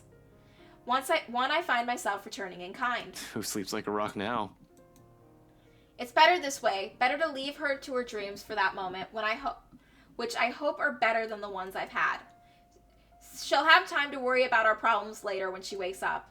For now, this will be another thing I don't want to take away from her. A moment of respite, no matter how fleeting. She deserves it after everything she has been through, after what I've put her through. In the meantime, I still have 2 people I need to check in with. Isabella will definitely get into a tizzy if I don't check on them. Cold Luxborn air meets me upon stepping out the hallway. Not unusual in itself, this is the Luxborn's weather is supposed to be. A bit cold and damp for the most part, more often than not, terribly drab with an occasional sprinkling of rain every few hours. The Luxborn's still clear, but I'll give it a day or two before the weather takes a turn for the worse. I've complained about the awful rain for years, despite having lived here my entire life. I have to admit, though, seeing it return to the usual feels extremely reassuring. At least, something's still normal in the world when I can no longer think the same for the situation we're in. A nightmare. That's probably all this is. Usually I'll say I've been through worse, but that's simply another lie I often told myself, isn't it? I fed myself a great deal of lies through the years, just so I won't have to think about it the next day. Maybe we won't have this problem if I hadn't been running away and ignoring things, hiding them someplace no one will see, because I've since believed doing so is a show of weakness. Zach's probably right. Perhaps I've always been afraid that there's some damn truth to what Isabella's saying, knowing I've no clue how to deal with it. And now, after it has stared me in the face, I'm at a loss. Scared shitless, in fact. The fuck do I know about ghosts, though? Call the professor. What is Zach? What is Rebecca? Z-Man has shown me photographs, mentioned weird things happening around him these past few days. Bottom line, he likely knows as much about this as I do. Why else would he approach me? The guy who knows stuff, according to him. In the end, all I've done is give him the brush off. Some reliable guy I am. Hell, Rebecca's probably in the same boat, grasping for anything that might provide an answer, a way out of this. What can any of us do when all of us lacks any understanding of what's happening? Well, you can commit arson, burn the mansion down. Problem solved. One thing's clear about this, however. That thing is after us because of the letter. Both Rebecca and Zach have seen it too. She will go after them as well. Yet here I am, walking up Becca's door, one slow step at a time, a stalling tactic to allow myself more time to put the mess in my head in a better order. How do I phrase this when there's a 90% chance that she's still pissed about a whole different matter? It's the only reason we didn't check on her last night, aside from the ungodly hour Isabella and I arrived. We'll only alarm her now by showing up at her home in the middle of the night, acting like babbling lunatics, and her anger can last quite a while. These days, it seems the only one she can easily forgive is Isabella, but even with her, Becca still fuming. Becca's fuming still takes hours. I run my hand through my hair and straighten out my jacket before knocking. Once, twice, and 3 times, just to be sure she has heard me, even if she is asleep. She's usually awake by now, though. Hey, Becca, it's Ash. Open up. Don't tell me you're still in bed. Seconds tick by. No answer from her. Dread has started to creep up. I've been trained to handle the dire situations, but the feeling has been doing that quite frequently since last night. Oh, hi! Oh, it's going good. Everyone's trying to figure out what to do about the ghost. There's a ghost. Hello! I love having people in chat. It's always so fun. Ashton's looking for Rebecca right now. I hope he finds her. She'll definitely be livid, but I'd rather face her wrath than a dead body. Becca, it's Ash. There's something we need to talk about right away. Open up. I know you're... Your girlfriend left early this morning, pretty boy. Who's that? Is that the landlord? Is that the landlady that hates us?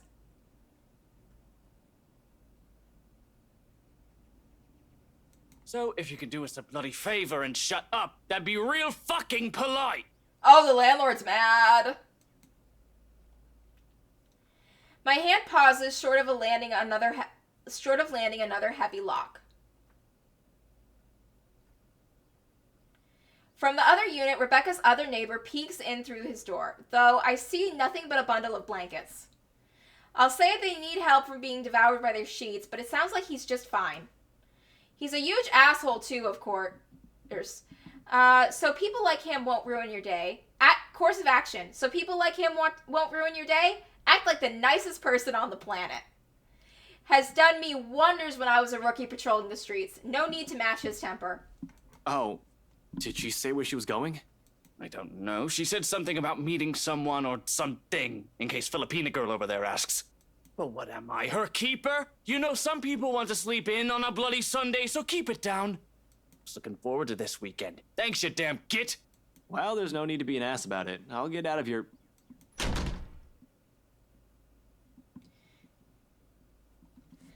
This game is set in Britain, I think. I'm pretty sure it's set... That's where it's set. Is it? I'm not sure, actually. Huh.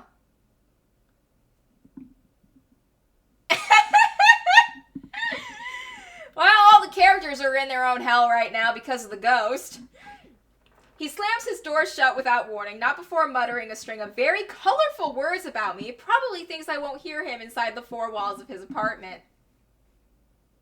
Jerk. At the end of it, a sigh. So Rebecca's not here. I must have missed her by an hour or so, but at least she's not alone. She should be safe in theory. Call her. Call her cell phone. More so if the person she's meeting with is who I'm thinking. Nevertheless, I can't help but worry. It's an easy thing continuing down increasingly darker lines of thought.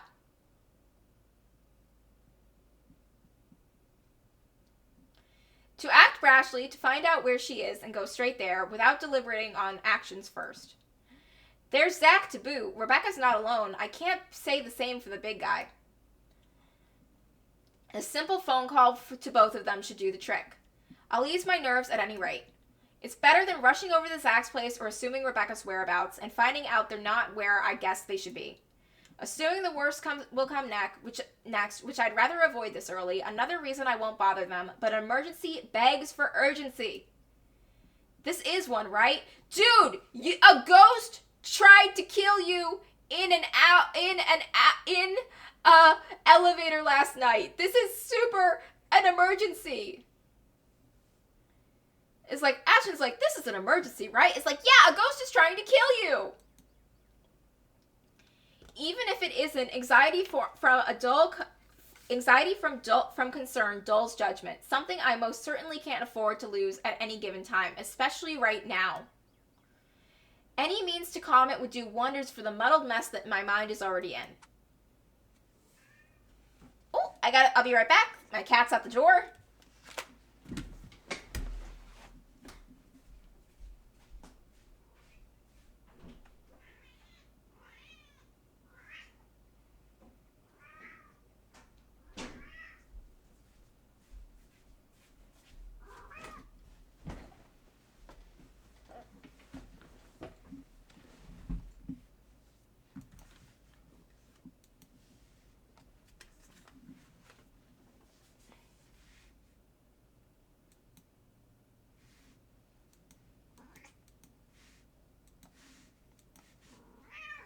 Okay, I got the kitty.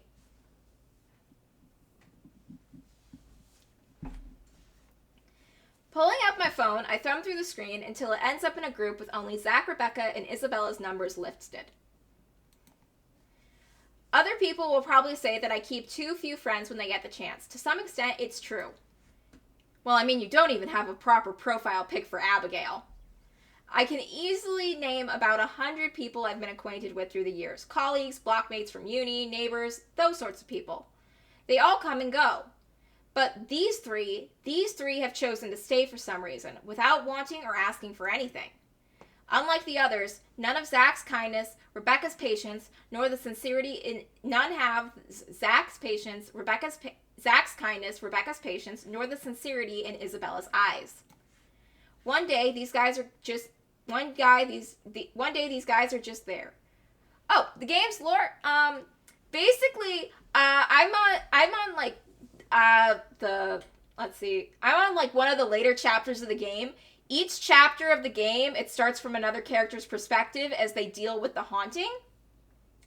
And it starts with one of the main characters, Isabella. She's a realtor, and there's this house that she's selling, and she's looking around it, and she finds this creepy note in an attic, and she sees a ghost in there. And the letter that she finds, other people accidentally see it. And now they're all being haunted by the ghost, and they're all trying to figure out how to deal with it. One day, these guys are just there. The next thing I know, being with them eases it. That heavy, somber feeling lingering in the air when you stand alone in your apartment, something as simple as spending your day off without anyone. I'd say it's loneliness, but it carries much more depth than that.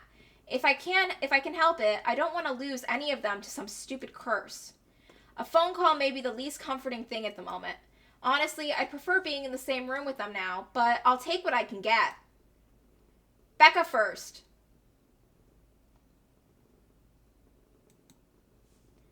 She'll get angry with me for worrying about her. She isn't some helpless damsel in distress after all.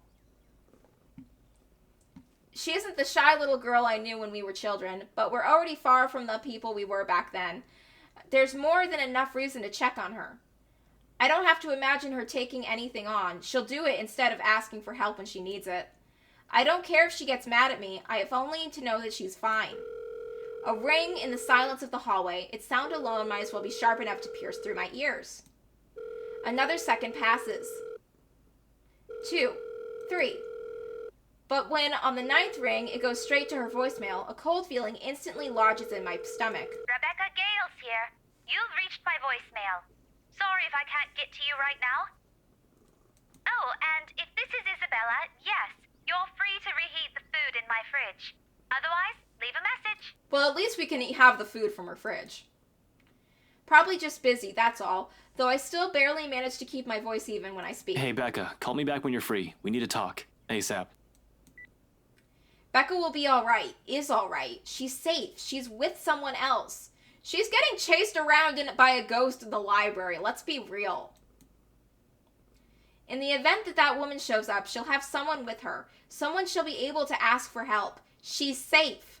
She can handle herself. Becca might have a fiery temper, but she knows when she's faced with something she can't handle herself. Rebecca will see my missed call and she'll call me back. Though I don't express it enough, Rebecca is someone I consider important to me. She's been my friend for the longest. Anybody else would have been fed up with me and left. The girl stuck by me though, no matter how much of a jerk I've been. There's Zach and Isabella now too, of course. I'll always be thankful for having them around. The worst times, however, Becca was there. No one believes me when I say it, but I've surely had my awful moments as a bratty kid and a horrible teen. Issues. I've too many of them to count and refuse to deal with them for a time. At least, that's what Andrew likes to tell me. I tend to think nothing of it has mellowed down over the years, thanks to Professor mostly. But at times, I do wonder if it still burdens me the way it did all those years ago. After all, I was terrible, especially around the time of my parents' separation. Looking back at it now, I had no reason to direct all my frustration towards everyone else. While I wasn't a kid who lashed out at anyone, preferring to keep things to myself and turning those negative feelings into more productive things, I've grown distant from a lot of people because of it. From my old friends back to my old school and neighbors I've hung out with before moving. A habit I've likely brought with me into adulthood. I was just so angry with everyone and everything, and all I kept thinking about was myself, wondering, why me? In retrospect, I was a selfish little bastard who thought the world revolved around me. Aren't all children to a degree? That I shouldn't have been going through it. I believed my behavior was entitled, that I had the right. Tough times, but she stuck with me, snapped me out of my little sulk, as often as she often phrases it, whenever she sees a chance to bring it up.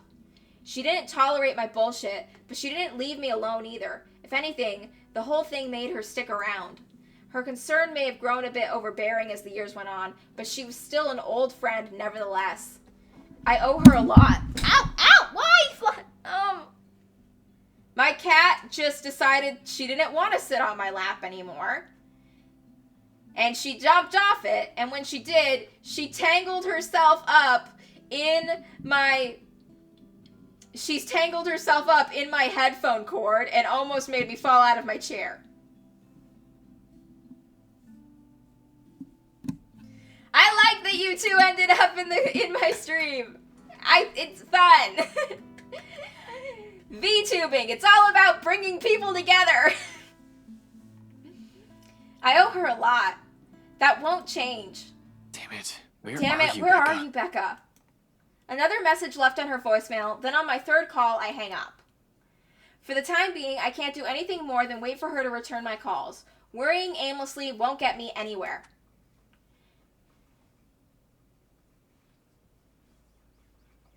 Zach, on the other hand, that guy attracts trouble no matter how much he tries to avoid it. Doesn't help how he hasn't been too hot lately with a lot of people. His mention of plans yesterday doesn't sit well with me either. He might be the next responsible adult after Rebecca out of the four of us, but I've still got to check on the big guy. Make sure he's doing okay, at the very least, whatever he's planned on doing. All I'm asking is for it not to be idiotic. He's a sensible guy, I'm sure. However, desperation clings and pushes people to do things. Rational or irrational, it doesn't matter. Clear thinking flies out the window the moment you're in danger. I sincerely hope he has not found himself in a tricky situation. His phone doesn't even ring before he answers, or voicemail at least. Hey, it's Zach. Hey, it's Zach. Anyway. Well, I'll get back to you as soon as I can. So, just... Oh god, is my thing unplugged? I can't... Oh no, I couldn't hear any of the audio. My cat unplugged it. Okay, got that fixed. I think. Hopefully. Probably. And no, Ash, you're not allowed to lockpick your way into my apartment again. Just do what any other decent human being does and call if I'm not around. Thanks. My cat's been very envious since I started VTubing. It's like, what about me? Yeah, I'm supposed to get all your attention. What are you doing at that big computer? Gets very upset. Very needy kitty. Oh, character model? Oh, I should get my cat a little model. I'm thinking of drawing up a cute little character and just having it be like I press a button and I have it like in the corner, right around in the corner whenever the cat shows up. My cat has been getting better about respecting the VTubing time. Oh, the cat just takes over the entire thing. It's like, forget about the Jester. Let's focus on the Jester's cat. It's like, I am the all-powerful Jester. Ignore the cat operating that machine behind that curtain.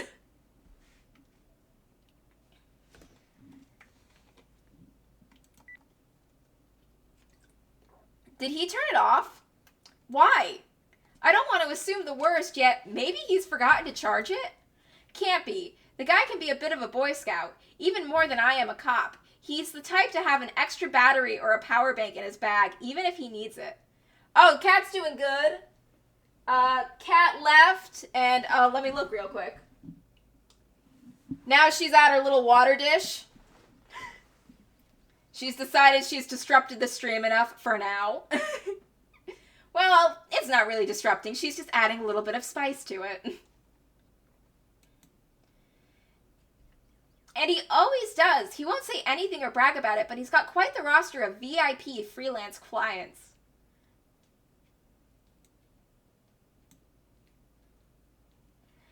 He likely won't leave his phone dead in case he's on the field, particularly when people will likely be looking for him.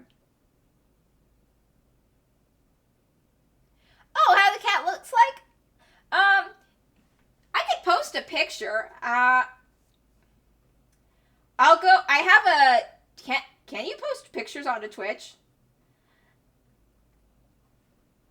I don't really have one that I can pull up right now. Let me see. But I can I'll try to find a way to post one later. I don't know if Twitch lets you like post pictures like on other social media sites. Does it? I'll check.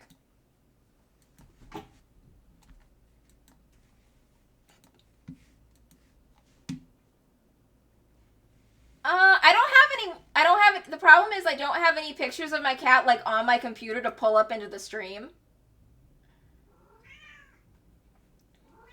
Oh yeah, you know everyone's talking about you, huh? No, my cat's like a little white cat with some orange spots. And yes, my cat very often does the loaf. My cat isn't into lasagna, but my cat is into chicken a lot. Isn't that right? If I promise you some chicken, will you stop meowing during the stream? Who's a good kitty? You're a good kitty. Kitty's on the lap again. I'll draw up a little model for you. I'll draw up a special little model for you, okay? Will that make you happy? I'll put a little hat on you and everything. He won't just leave his phone dead in case he's on the field, particularly when people will be looking for him. He always leaves his connection open whenever clients or his friends need him. Zach is reliable like that. Oh. It's a secret. Just like how I have a secret, just how I go by Jester, I have decided my cat will go by Jingles. Yes, you get a secret VTuber alter ego too, kitty. You get a secret VTuber alter ego too. Yes, you get a stage name, aren't you special? Well, go by Jingles. My cat's just looking at me like I've grown a second head. Is like, why are you calling me a different name? Why isn't anyone answering? Because they're dealing with ghost shenanigans, Ashton. His mobile is in an out-of-range area sounds more plausible, although the thought of it doesn't completely shake off the unease. Unlike Rebecca and I, he took the time to listen to what Isabella said. And even if he didn't believe it, he was definitely the first one to offer help or try to do something. If he ends up in trouble doing whatever it is, so help me, I'm going to... Well, I can't be rash. I'm aware of that. Been running the same reminder in my head since last night. But if something happens, I'm certain my reaction won't be pretty. The added guilt from those times I repeatedly dismissed him will surely haunt me. Yo, Zach, call me back, alright? I wanted to check in and, yeah, just please call me back. It's usually a joke between us when I say he's the Watson to my Sherlock. I don't see him as some assistant to put aside until he's needed, like some people like to believe, though.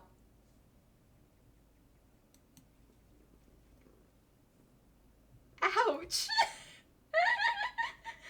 I just got roasted. Okay, sure, the cat is more entertaining than me. I'll accept that. Wow. Why not just throw some tomatoes at me while you're at it? He's not some pity friend I keep around to make myself look good. If anything, he's the one who stayed by me out of pity. I'm taking a break from Skyrim. I need to finish the letter. I had to cut it short yesterday because the sound of my neighbors mowing their lawn was so loud. It was disrupting the stream. Don't worry, I'll always get back to Skyrim. Eventually. It's Skyrim. It will always be there. Long after humanity is gone, aliens will find our deserted planet, and they will find thousands upon thousands of copies of Skyrim. Yeah, it'll definitely... I'm so looking forward to winter, because then you won't have to hear the lawnmower anymore. Zach's the one who puts up with me most of the time, even when he doesn't need to. It's not a case of a cool cop who helps out a minority. In truth, I was a hard-headed, hot-tempered, reckless rookie up until I met him. It wasn't anything sudden, and some of me is still that rookie, but I've grown. Thanks to him, he tempers that part of me. Considering how our first impressions went, I'm lucky he stuck around. Becca and I may have spent a lot of years together as children, but Zach, yes, the cat is very fluffy. Super fluffy. Who's a pretty kitty? Best cat ever. Got her out of a cardboard box. Aren't you happy I picked you? Yes. It's so funny. My mom's like, I know someone who found a bunch of kittens and you can pick one. And I immediately picked the cat with pink eye. Immediately was like, I want this one. And it's like, this one has pink eye. And I'm like, that's okay. We'll take him to the vet. And then we did. Now the cat's fine. No more pink eye for you, huh, my little kitty?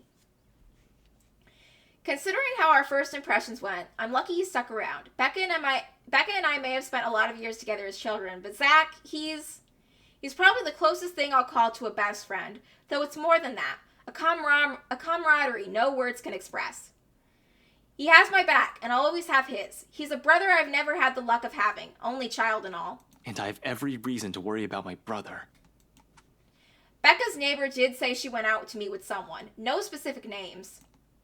If I'm wrong and she's not with Professor Clark, then maybe it's with Zach. They've never been close, but it's not the kind of awkward friendship where meeting together remains out of the question. Regardless, I'll continue dialing for his phone another 3 times like I've done with Becca's. In the end, after the 3rd attempt with no one answering, I moved to cut the call with a ragged exhale. Waiting game it is then. I've been trained for those. Hell, I'm used to them. Just not when it comes to the people I'm close to. Much as I keep reminding myself to maintain a level head, it's a whole different matter when it's someone you know. Personal feelings will likely get involved at some point. It's starting now, actually, with the anxious strings coiling and uncoiling, causing a racket inside my stomach. And that's exactly when the line finally connects. Before he even speaks, my question has already slipped out, including every pent-up worry and tension in my body. Where are you? The line's choppy, and though I can still make out the words he's saying, nothing to worry about then. He's just someplace where the network coverage is shitty. Can't imagine where at this time of morning, though. Did he go out for a jog? What was that, Ash? Could you repeat that? Signal's shitty here. I asked, where are you? Hell, Zach, I've been calling your number for a good 20 minutes now. What kind of shithole did you get into?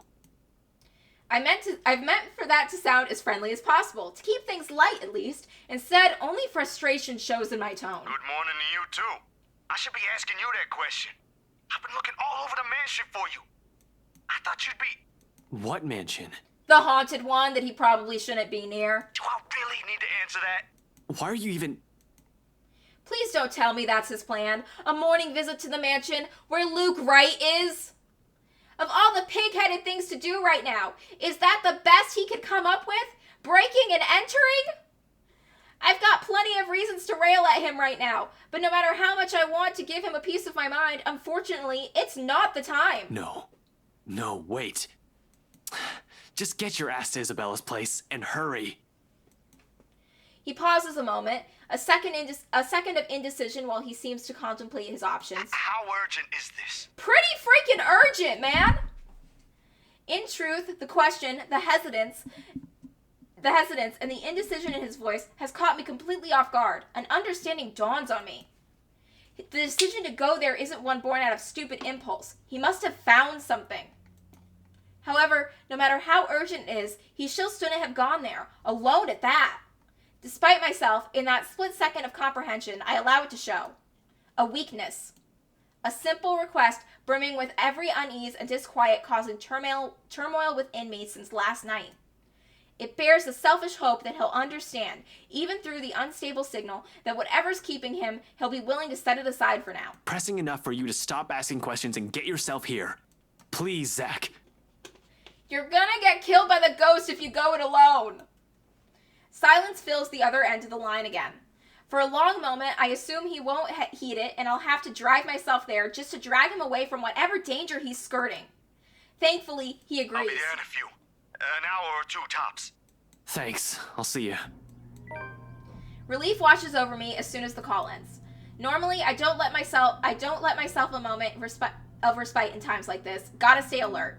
Rebecca's still out there, has yet to return any of my messages. But for a moment, I relish it. This is probably the first time I've permitted myself to do so since last night. Even the muscles in my shoulder have been complaining from all the tension I've taken on. Still, it annoys me that all I can do right now is grit my teeth and trudge back to Isabella's apartment. Useless. That's what I am in the face of this. A mad dash towards Luxborn and Anselm isn't going to help things. It's not like I'll simply stumble across them on the other side of the road during a drive. This city's too big of a place for one person to go searching for only two people. I'll be lucky if I even glimpse a hair of either of them. With one last hopeful glance towards the open skies, I slip back into Isabella's apartment and close the door behind me. I might have already grown used to this, but waiting will always be the hardest part. More so when it's the people you care about. You're up early. I thought you left. This is not the first time I've seen Isabella like this. Standing casually in her kitchenette, a ladle in hand, keeping an eye on whatever's stewing on the stove, while humming a soft tune under her breath. 5 years ago, it had become a common sight after the three of them, including Zach and Rebecca, found a mutual interest in cooking. After that, whatever our scheduler allows it, one of them will invite everyone to dinner or lunch instead of eating out. Rebecca prefers it that way. Healthier, she claims. Zach's just too happy to be able to cook for everyone. Isabella, on the other hand, as long as there's food, she's happy. And I've been banned from the kitchen ever since that pressure cooker incident. Ashton, you started a fire. It was on the news. Easier times. Good times. Right now, however, the scene brings an odd sense of normalcy, a strange fit with all of the things going on around us. Not unwelcome, only bizarre, I suppose? Isabella doesn't follow up on her question earlier, but she does raise an eyebrow my way, and I take too long to answer.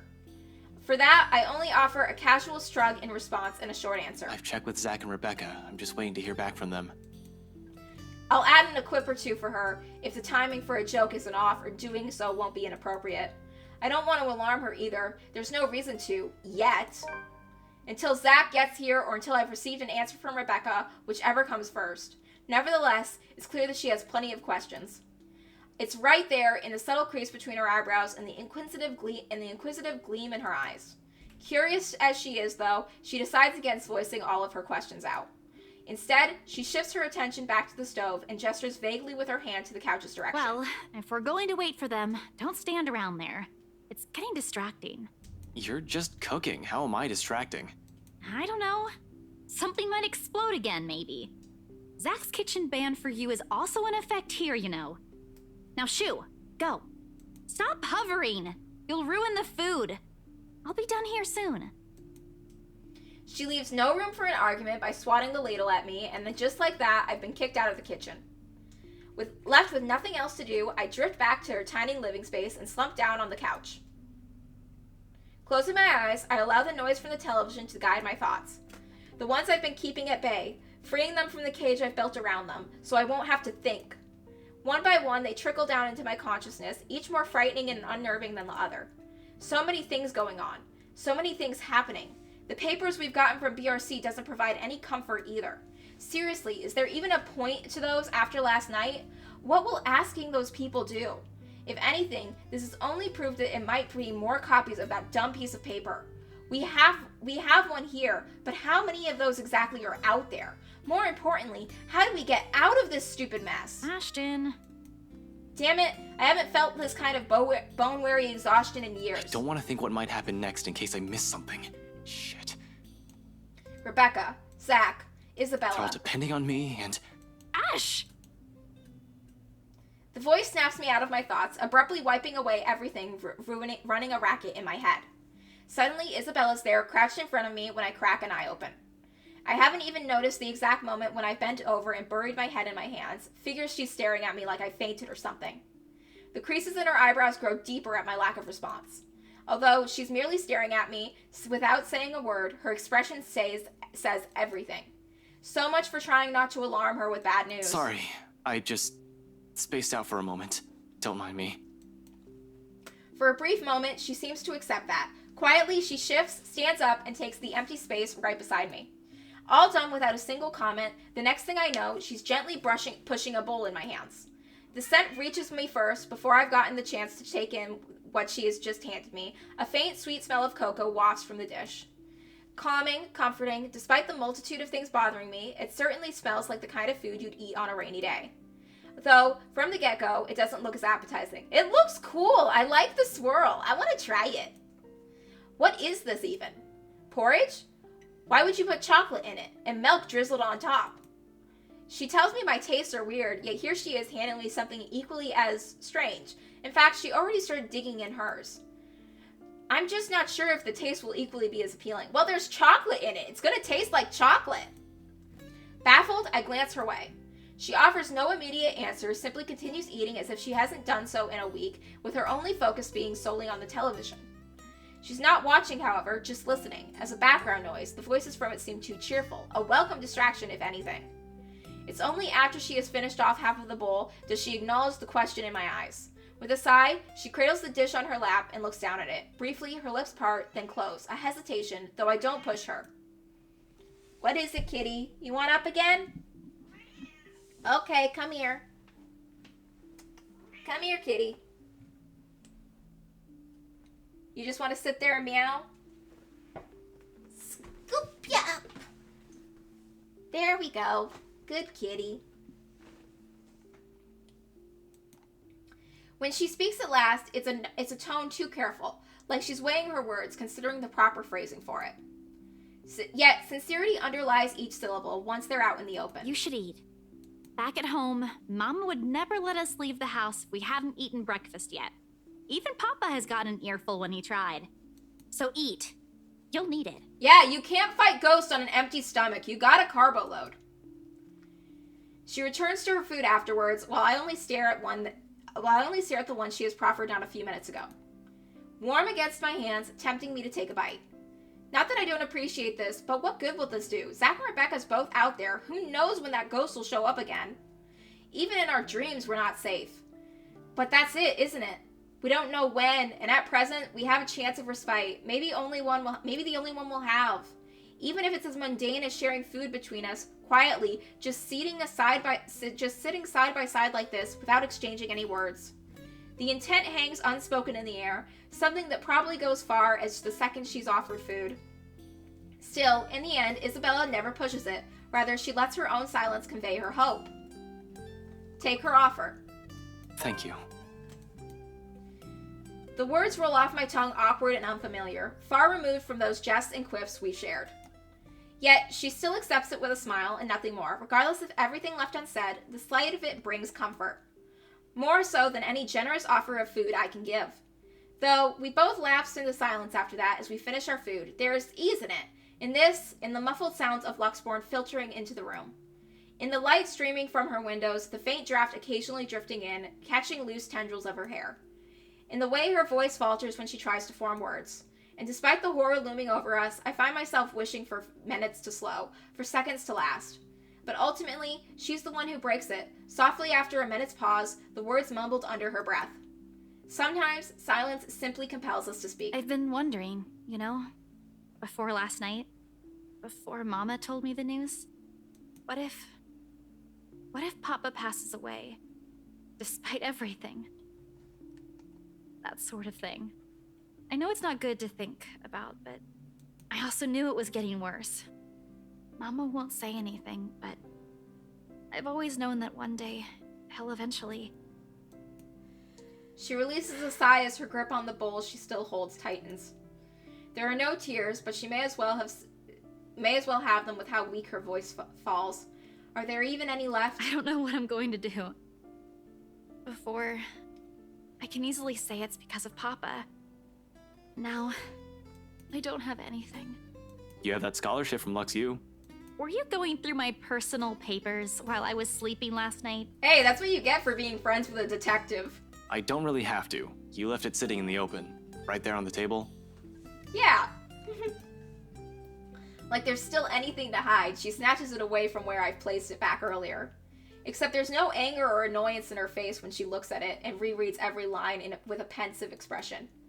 After a short while, she folds it neatly along the creases and sets it back. I don't even know if this will work out. Give it a shot! Well, if it doesn't, what about that exhibit you've been planning with Zach? Do I even have to ask where you got that? Zach sucks at lying. You have no idea how easy he is to read. It was all in his face when I asked about it. And anyway, if that doesn't pan out too.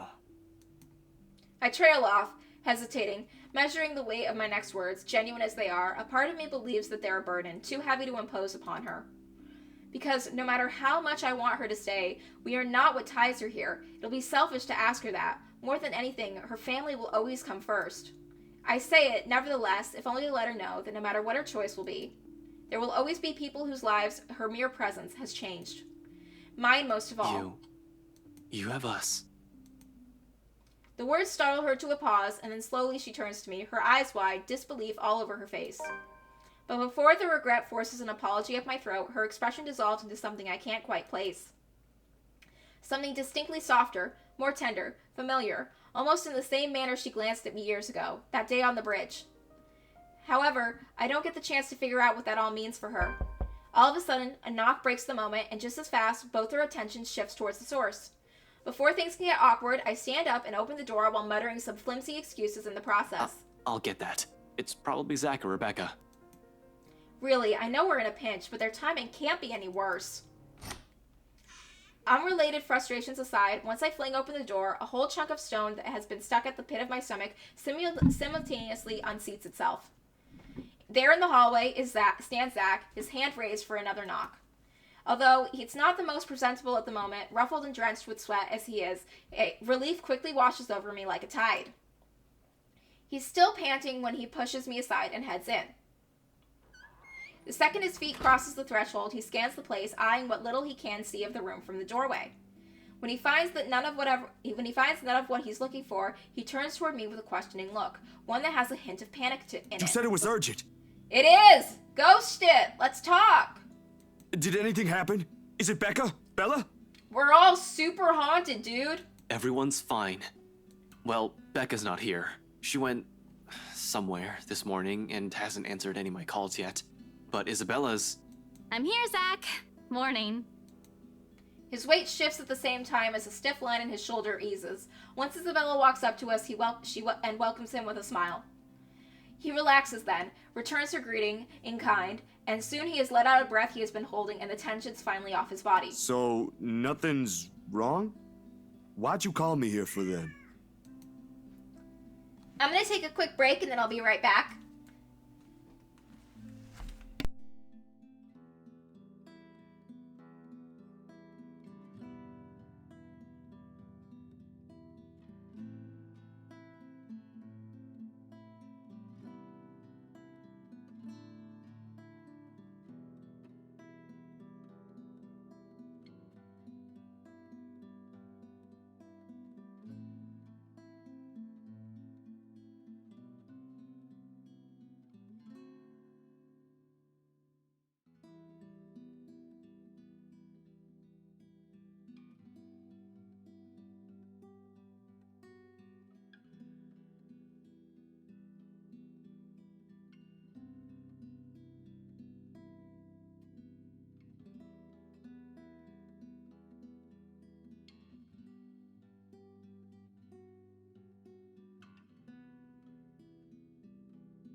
Okay, I'm back. Just needed to grab a quick snack real quick.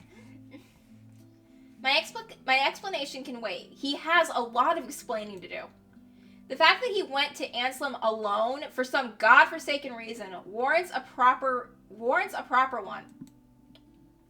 Ghost or not, he's already been giving a warning. It frustrates me to no end that this might be the plan he mentioned the last time we spoke. I get that he's worried about Hana Wright. Somehow they've become friends, but that's not the issue here. Not when there's a murderous ghost who might go after one of us at any given time. Sure, Zach made it here in one piece. By some dumb luck, he's alright, and this takes one off the list of people I need to worry about. Frankly, as annoyed as I am, I can't just stay angry at him when I look at the situation that way. Hell, if that call didn't connect at that exact minute, there might have been a chance he won't be standing here, which this is a blessing in itself. Though, first things first, some things need to be discussed. You're okay.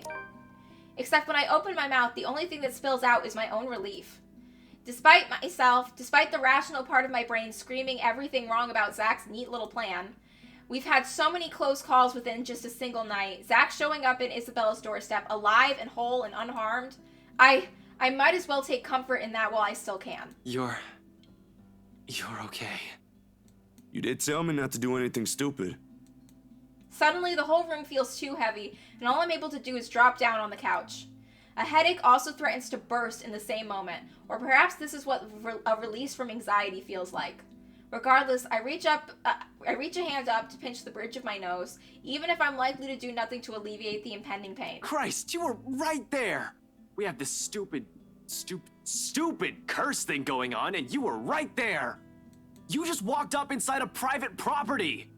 Those people can easily sue you for breaking and entering, and that's the least of it. He was ready to sneak in through a window until I stopped him. Like, as a player, I was given the choice, like, do I go in through the window or do I leave? And I'm like, no, Zach, you're not gonna go in through the window, you're gonna leave, because if you go in through the window, the ghost is gonna kill you. I know, Ash. But I can't just leave things as they are. I've gotta do something. Okay, do something here with us as a group. Teamwork makes the dream work. I know you're not very fond of the Wrights, but they don't deserve it if something bad happens. Well, Luke deserves it, but Hana doesn't. Hana most of all. God damn it, Zach, I was worried. Unexpectedly, he laughs. Not the half-hearted sort that he makes when he's awkward or coming up with an excuse. A genuine one. Before my annoyance grows again, I snap at him, though he suddenly catches me in a headlock. His arms looping around my neck while he grinds his knuckles against my skull. Helpless, I squirm under his grip in protest. Even then, it's hard to do so when you're up against a 6-footer. Zach! Aw, he's worried. Why didn't you say so? That cool act ain't gonna fool me anymore. Let go.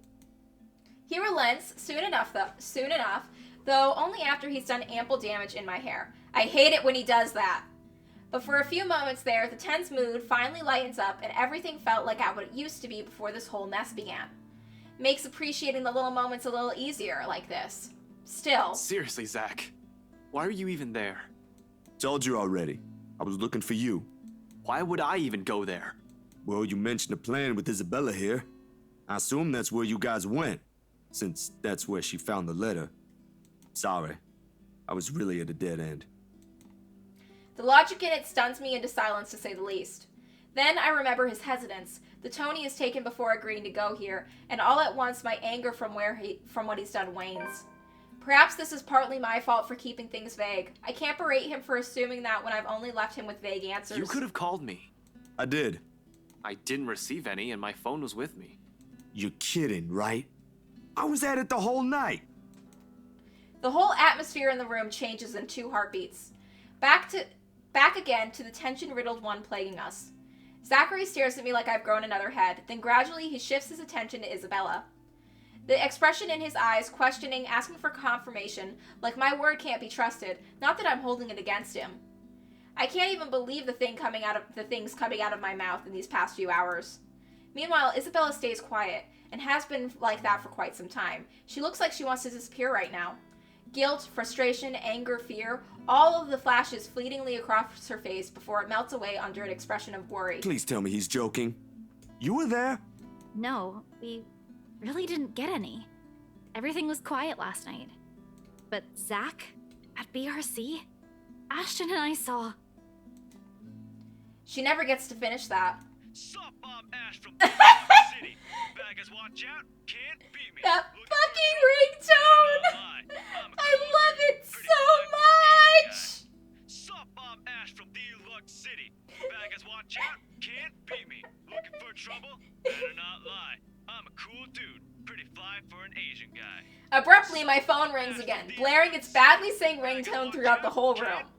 Both of them pause, waiting, when I pull it up to check the caller ID. It's Becca. I'll tell her to get here as soon as she can. Excuse me. Without another word, I slip out of the room and answer the call. However, the tone she assumes isn't the one I was hoping to hear.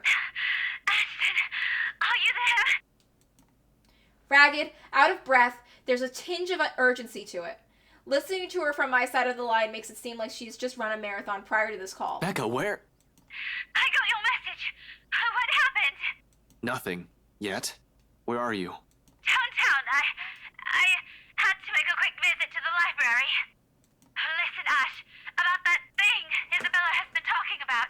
There's something you guys need to... Please tell me you didn't... Whatever. Save it for later.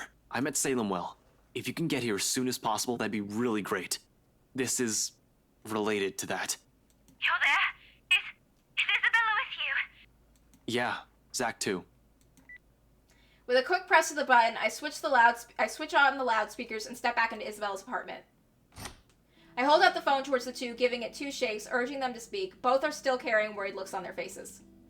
This should ease that. Rebecca's asking for you two. Becca? Is she okay? Hey, Becca! Hello, Rebecca. Odd morning we're having, eh? Hey, you two. What's happening over there? Is this something I should be worried about? We'll tell you once you get here. Please, hurry. I don't like the sound of that, Ash. But I'm on my way. Give me a few minutes. I'm driving. Let's just hope the ghost doesn't show up in her freaking car again. She mumbles a goodbye and then hangs up. Becca's the last person I need to account for, yet that call left an even more strained tension in the room. Thankfully, we don't have to linger on it for too long. She only takes a matter of minutes to get here, and the second she steps into the room, Isabella clings to her. I'm so glad you're okay. Ashton checked on you this morning, but... He did? I'm sorry, I was in a hurry. I didn't have time to drop by and let you know. It doesn't matter. What's important is you're here. Not burnt to a crisp or brutally murdered somewhere. Whole, alive. Although she seems to be a bit shaken, it doesn't really matter in the grand scheme of things. At least now I can relax, ease the pressure off my shoulders, if only by some. But the minute Isabella pulls away from her, she winces. A small reaction, the younger woman doesn't even catch it. It sets a precedence for a careful observation nonetheless. A closer look at her reveals a much more disheveled than usual.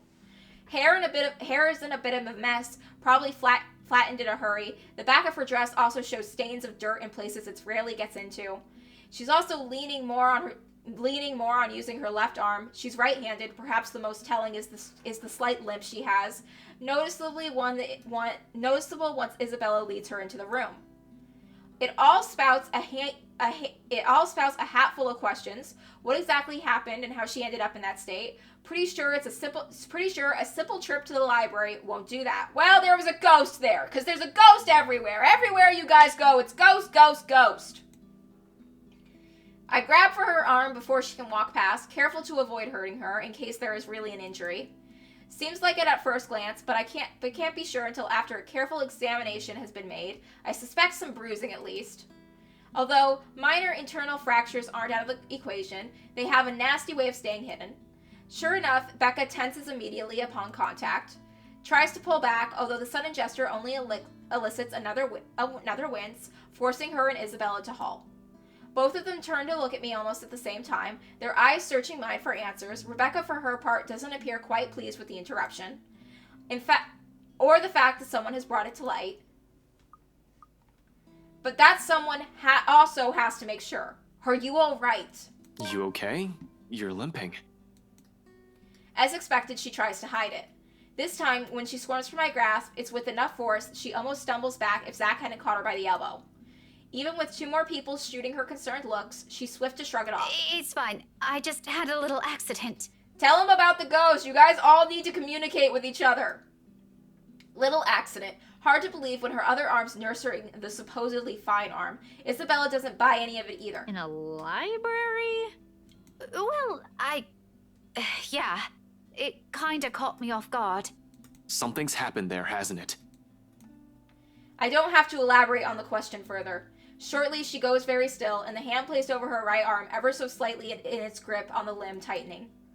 Not too firm to hurt, but just enough for a gesture of comfort for herself. Warily, she classically glances at everyone in the room. But the one she spares for Isabella lingers longer. In that moment, something unspoken passes between them. An understanding. It strikes me a second later how utterly familiar her expression is. It's the same one I've seen far too many times in Isabella. Since that day at the movie house, every time her attempts to warn us have been so rudely dismissed. Let me see. Can we? We have to check if it's bad. Rebecca hesitates for a moment. Then after a minute of consideration, she sighs and reaches for the hem of her sleeve, raises it just enough for Isabella to catch a good look at it. Not swollen, but a large portion of her skin starting to turn an ugly shade of purple. Oh, that is gonna be one hell of a nasty bruise. Tell me about it. It was a library cart that hit me. You know, the old metal ones they keep near the history section. Ouch! Like I said, nasty. But she's there? She went after you. Yup! Yeah, I was in the archives, looking something up. Suddenly, she was just there. Well, she was using my own students against me. What kind of terrible person does that? Oh, it makes my blood boil. You should have just ran. That woman's not something you can hit with a book. Laugh it up, Ashton. I did. Then the bloody cart came out of nowhere. And you know what? If it weren't for a damn book, I would be dead by now. Silence descends in the room as the gravity of that one word hits us all. Dead. Another close call. Another would have. Another one we've narrowly avoided. How long can we keep this up? I don't know. I'm doing my best trying to keep you all alive. We're bound to break at one point. No normal human being with a sane mind can last like this. It's a miracle Isabella hasn't cracked yet. After all, she was the one who found the letter. I've expected her to have caved in by now, yet her voice, calm and composed in the face of this all, is what cuts through the thick air. I'll go get a cold compress for that arm. You guys take a seat first. Ashton and I, we have a lot of things to talk about. That marks the end of it, at least for the time being. As soon as Isabella returns and hands Rebecca the cold compress she promised, we get straight down to business. Surprisingly easy considering the rigid air in the room. Although there's some tense fumbling for words at first, the whole conversation game scenes once what happened last night at BRC has been put on the table. All at once, everything we've brushed off, carelessly ignored, and rudely dismissed have been laid out for close scrutiny. Zach's encounters with the woman in his dreams, Rebecca's close brushes with death every time she appears, the dread, the fear, the terror she brings out even in the bravest of us. Everything. Because no matter how bleak it all seems, there must still be a way out of this. There has to be. Logic be damned. Or at least, that's what Isabella and I would like to believe. We're gonna beat this ghost with the power of friendship! Yet, even as the cold morning light shifts to warm hues of late afternoon and eventually night, none of this makes any fucking sense. Darkness has fallen, but we're still nowhere near figuring things out. If anything, we're more at a loss than we've ever been before this even started. The next thing I know, frustration rears its ugly head, and the sheets of paper I've been holding smack the table harder than I intended. The sound of it echoes loudly in the small room, and everyone simply falls silent. Along with it is the release of another long-held breath. Perhaps the 100th since this morning. We aren't getting anywhere at this rate. You guys need to get some holy water! Don't just drop it. There must be something in this we aren't seeing yet. Like, burn some incense, pour a ring of salt as a circle out. I don't know. There are so many different ways people have ideas of combating a ghost. Try them all. One has to be right. I don't know, light a candle. It's an odd thing to hear from her. The very words I've been telling myself every time I find myself facing a dead end. We can use a little bit of optimism now, can't we? I know, but what are we supposed to be looking at here in the first place? Well, we already looked through those files. You're the one that picked them out last night, right? All of them? I'm pretty sure every person we've checked in there isn't necessarily involved. One client possibly died of old age. Remember, you found that dumb paper. Maybe the ghost wanted an easy kill. Not so dumb if it can kill all of us. Very funny, Z-Man. Anyway, like I said, you discovered that paper right before the open house. No one else was allowed inside during that time. It's too broad of a scope if we include every single person. In fact, the only notable ones are C and Jean-Marie. But if we're going to include them in the count, shouldn't there have been more than enough people to end this fucking curse already? How does this thing even work? Yeah, okay. They went in and out of this place. But no, you still don't get it. What I'm trying to say about those clients is... Shouldn't we look into the mansion too? That's where the letter came from. That's where she came from. We need to burn that fucking mansion to the ground. Maybe it's just as the professor says. He said that we could appease the ghost with a sacrifice. Let's sacrifice the very expensive mansion. I mean, look at all this stuff Rebecca brought with her. Apparently our teachers have been lying to us all these years. So who knows? Hey, now don't blame us. Blame the bloody books they wrote. Quietly, Isabella reaches for one of the papers Rebecca has brought with her and carefully inspects the words printed on the page. A copy of an old newsprint from even before the city had been founded. Her eyes narrow with each line as it passes, but lingers at the illustrations of the noble woman's servant. Why do they have to keep this in the restricted section? Rebecca merely shrugs at her inquiry, but her own annoyance seeps through her answer. How should I know? I wasn't even aware we have archives that go as far back as this. This is before the city was even founded. As a matter of fact, if it weren't for Andrew's help, I wouldn't have gotten my hands on any of it. Maybe they didn't think it would be important to talk about it. After all, this is more Anselm's than ours. That or some old bugger's hiding something. Why else would these tell a completely different story? Revising what's written seems like a useless endeavor on its own when you have nothing to gain from it. But this might as well mean that what happened in that mansion years ago also equates into all of this. And that letter Isabella found, it's at the heart of it. That the why and how is what we're missing here. If I'm going to go by what Andrew told Zach, the connection between the letter and the mansion's curse may run deeper than what we've initially thought. We won't be able to figure this out without looking into the other. Fuck. How do I do it? The mansion's a private property now. Can't just waltz in there. I'd rather die before I even think of begging Wright to let me in and investigate the place. One thing's very clear, after these last 2 days, however. We're not safe anywhere, and I have to act fast if I want to keep my own friends alive. We can't keep running away. Sooner or later, she'll get us. Before that happens, I have to put an end to this. Sighing, I stand up and stretch out the kinks in my back after several hours of sitting. We've been at this for too long. A break is needed. Time to let everything sink in, or else we'll all burn out. I know I will, and it's another thing I cannot let happen when they're all counting on me like this. Albeit unspoken, it's in their eyes as they look at me, waiting. We've been at this since morning. We should take a break for a few...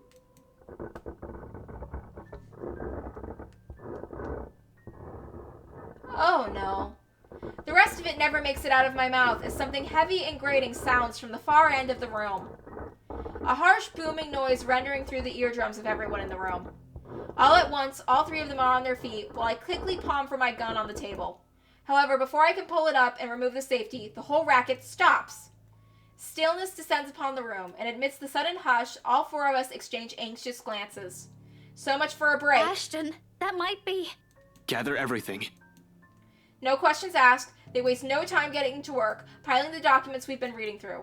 Even Isabella's unusually silent as she gathers everything in her arms, her own movements sharp and precise, a deep furrow in her brow. But there's something that's hardened and urgent overshadows it. But the moment doesn't last. Before we can even finish, another noise ups the tension that's already gripping the place.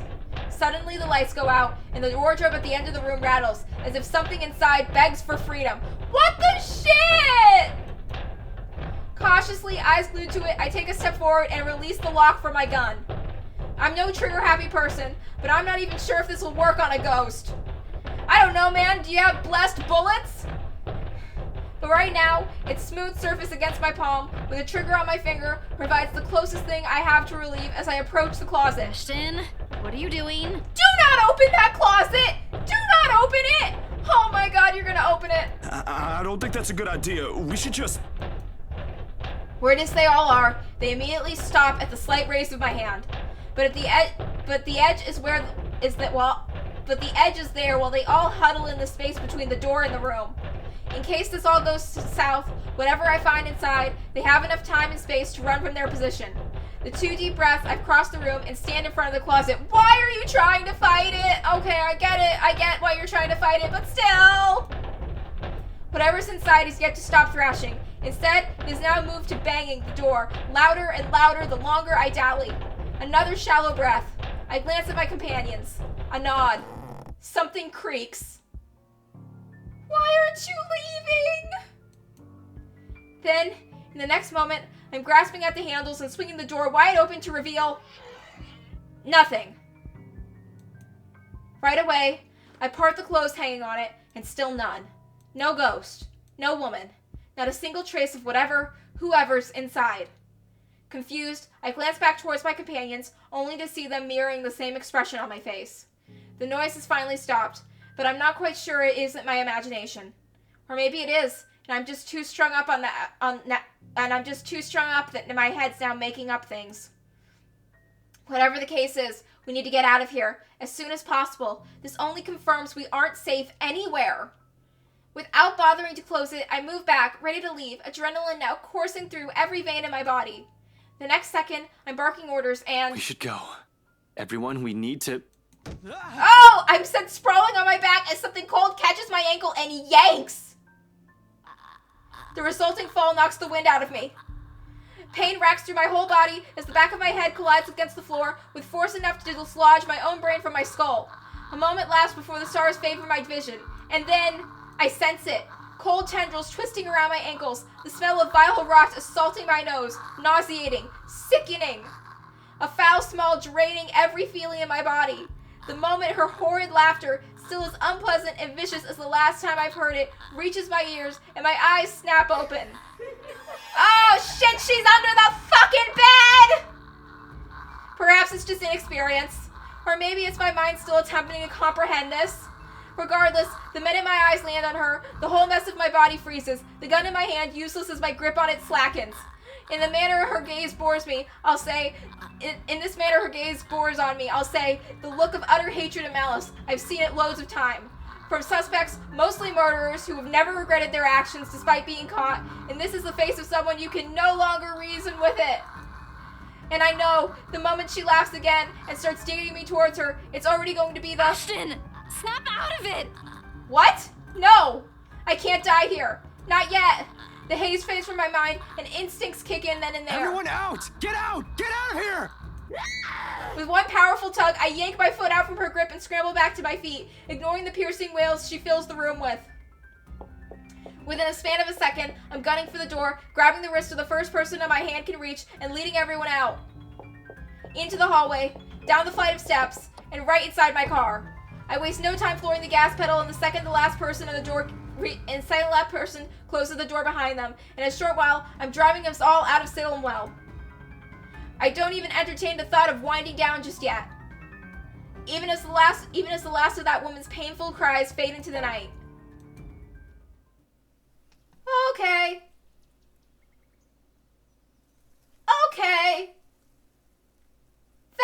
happened.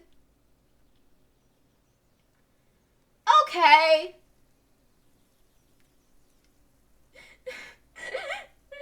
That happened. That happened. A dreary downpour starts off the Monday. Yeah. Great. Fantastic. Although it doesn't last for more than an hour, the dark clouds lift after the sun peeks out from over the horizon. Brief as it is, the rain has significantly dampened the park's usual cheery vibe. Mornings like this often mark the start of another bad week. An arrest gone wrong, an investigation leading to a dead end, or some truly fucked up shit being called in. Like this one time I was dispatched to a scene where a guy gouged out his own eyeball out and almost ate it. Was a few chews away from swallowing it, in fact. Lost my dinner that day. Fun times. Of course, I doubt anything can top getting cursed by a damn chain letter of all things. This sort of stupid thing people pass along as a prank through emails and text messages, for fuck's sake. A ghost chasing after you, it just puts the icing on the cake.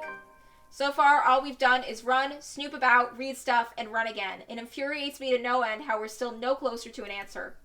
Even my car reflects the state my mind is in. Photocopies of the documents litter about every available surface, scattered all over the place, spilling from the passenger side and into the back seat, making the entire mess of what little space there is. Not that I'm any better. My last shower was 24 hours ago. I haven't slept at all. My last meal was that chocolate porridge thing that Isabella offered me. The way I am now, I'm definitely getting a scolding. Rebecca will definitely give me an earful and tell me to take care of myself better, say that I'm killing myself on the job. I can already hear Isabella complaining about the dark bags under my eyes are getting, and how I reek and need to take a shower pronto. I can rest easy when this is all over. It's not that I can't feel the pang of hunger. With that woman chasing after you, it's difficult not to feel anything other than horror. The rush of adrenaline coursing through my veins and my desperation to survive. In fact, I can still sense the ghost of her touch from last night. Her bony digits wound tightly around my ankle and that horrid smile she has on her as she pulls me closer. The memory is enough to send a shiver up my spine and make me antsy. Perhaps the only thing comforting me is the sight of my gun nearby. From my dashboard, sunlight glints off Ophelia's surface. You named your gun Ophelia? You named your gun? Oh my god. Normally, I'd keep it hidden in a compartment. Luxborn police regulations only allow authorized people to carry firearms, and even those are limited. Still, I do have that authorization, but I never really saw the need for its use when the standard issue tasers are more than good enough to incapacitate anyone. If not, I can always throw them on their back. Those judo lessons Dad forced me to get as a kid had its uses too. On a ghost, though, all of those will probably yield the same result. They're all useless. I might as well use a stick. However, it's the feeling of ease I'm after, or what little I can gather from it. The wariness that I, at least, have something to protect myself with in case things go wrong. That I can still protect the people who are depending on me despite the missteps I've taken. It doesn't take the edge off, though, the feeling that your whole body has been strained far beyond its capacity. Frankly, I'm already running out of steam. The only thing pushing me right now is knowing someone's still depending on me. A stretch is still in order, though. I've been sitting here since last night.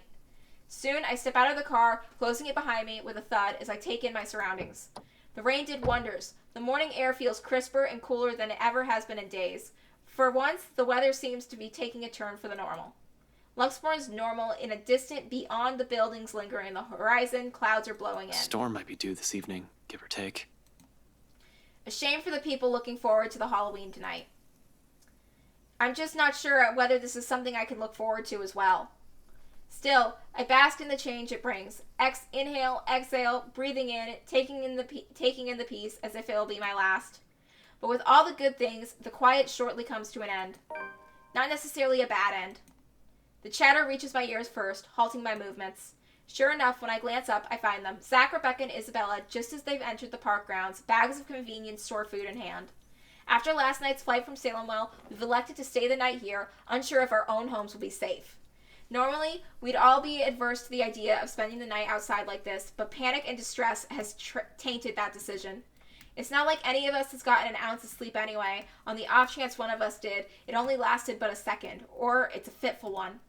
Looking at them right now from afar, it's easy to mistake them for just a group of friends on a day out.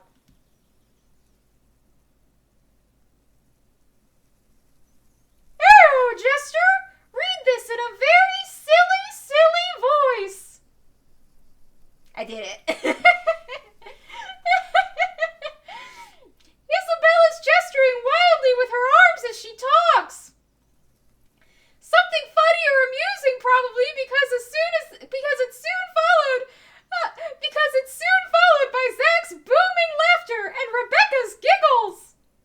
Their voices fill the atmosphere with light, temporarily easing off the disheartening mood.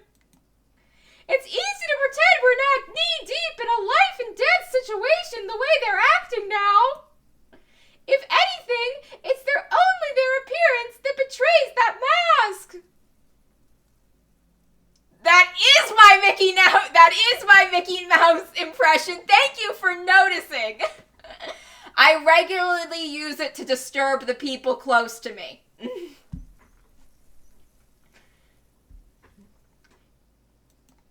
Slightly disheveled, bags under their eyes, an exhausted curve in their shoulders, and dragging footsteps. But the closer they get, the more obvious these signs are to the naked eye. Zach tosses an energy drink by way the moment the distance allows it. It's a surprise clue that'll help us later.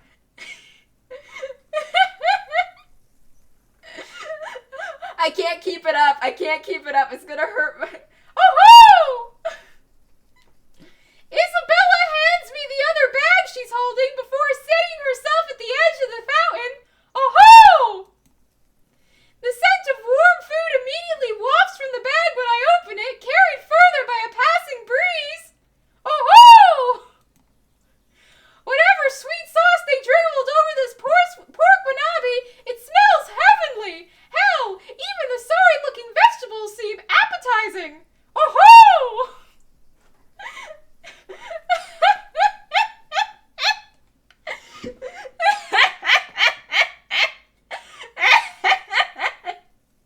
I live to entertain. Despite myself, without even checking what exactly this is, hunger swiftly takes over every rational thought. I dig in without waiting for them to start. The rest of them appear to be on the same mind too. Soon enough, they start with theirs. Oh, everyone living inside my home and my neighbors have all figured out there's something deeply wrong with me a long time ago. This isn't surprising them. You know what my favorite thing about VTubing is? My friends sometimes watch my streams, and sometimes the next time I see them, they ask, "Hey, I saw your latest stream, and I just wanted to ask, are you okay?" This is definitely going to raise more of those questions.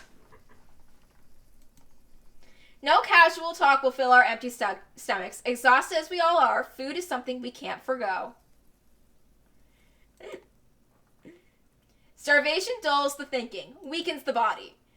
If we're all to survive this, we're going to have to take care of ourselves first. In a matter of minutes, we're done, and dumping empty cartons into a nearby waste bin. Along with this is the shift in its mood. Back to the dismal, back to the problem at hand. The comfortable atmosphere from minutes ago was nice while it lasted. Admittedly, I've missed these kind of moments between us. I should get a red nose that I just pop out sometimes. It's like, oh, it's like, you know how there's that trope, red eyes, take warning? It'd be like, red nose, take warning. That's when you know shit's about to get weird. We never have the chance, always busy on some sort of project or work, the things we've taken for granted, and now we're all realizing how valuable they are. The world has this awful sense of humor. While the one we've just had was short-lived, it's another thing I want to look forward to. If we ever free ourselves from this damn curse, I'd like to believe there's a way. For now, we have to focus back on the present. This. Dead people. The letter. The curse. It's not simple to bring these up, but necessary. What now? Where do we go from here? I don't know. Talk to a priest. It's not a question directed at anyone in particular, but they look at me as if it means my face has all the answers in the world. I used to think so, back when I was at the top of my game, and I'm still sure of everything. Now there's just the uncertainty sullying whatever decision I come up with. At some point, logic has simply stopped working here, and we've all started grasping at straws. Along with exhaustion, fatage, and stress, we have enough kindling to get a fire burning. The not-so-pleasant kind of fire. Oh no, are they gonna fight? Don't fight! Well, first, we can't just stay here. That much is obvious. But we can't just keep running like this either, Becca. Sooner or later, she'll... As if we have a choice. We can't even go back to our own homes because that thing might get us. Go to the mansion and burn it down. I've been saying that since the beginning. No, we're safe. But dying is the last thing I want to do right now, Isabella. Not to a stupid chain letter you were too gullible to pick up, bring with you, and show to everyone. I didn't do it on purpose. Becca, had I known, I wouldn't have... Oh, the game has me make choices. There's two kind of things I do. I make choices that affect the story, and sometimes I have to do quick time events to get in like little mini games. But yeah, it is a visual novel, so most of it is text. Hey, you two. None of us want to die to this. Just calm down. We ain't getting anywhere shouting at each other. Whose side are you on, Zachary? No one's. But we can't just say it's her fault. She did warn us not to open it, and both you and Ashton... That did happen. I was there. That doesn't exempt her from any blame. She's still largely responsible for it. And you're not? I didn't say that! Do you really think I don't blame myself for this as well?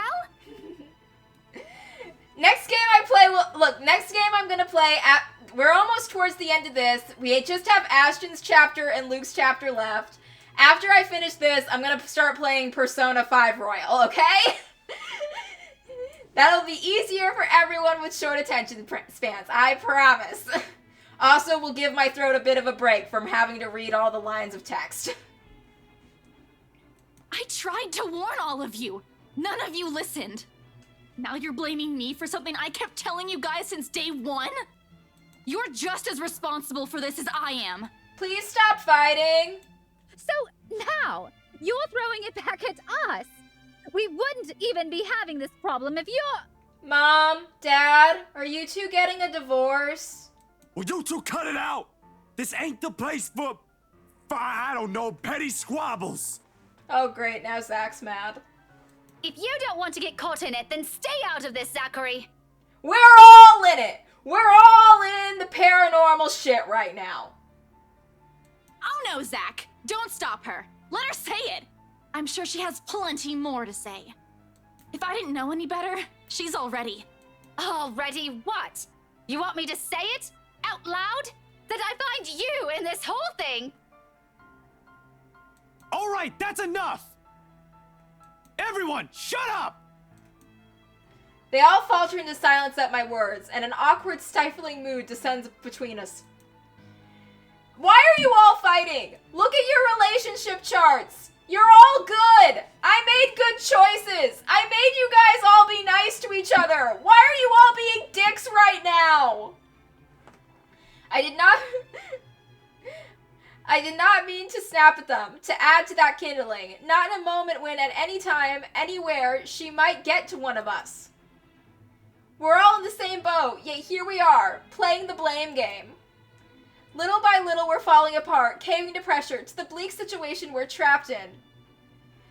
They did nothing to aggravate the ghost in the first place. Literally, all they did was read a letter. All they did was read a freaking chain letter, and now they're fucked. And now they're fighting, and everything's sad. I made good choices. I kept all these characters alive up to this point, and now they're fighting. Did the ghost mean for this to happen? To divide us each so that she can pick us off one by one afterwards? Who knows? Anything's possible to now if her kind can exist. With the fire burning bridges between us and rising as high as it does now, I'm afraid. Deathly afraid that the possibility might come sooner than I can figure all of this out. Fuck, I still can't think straight. I can't even believe the next words coming out of my mouth, that I, out of everyone, have to be the one saying these to them. This is more their forte than mine, keeping the peace, placating everyone, while unintentionally aggravating people with badly chosen words. While I unintentionally aggravate people with badly chosen words. Funny how fast the tables have been turned after just one unfortunate incident. How am I even supposed to cope? If we all want to get out of this mess in one piece, we're gonna have to cool our heads first.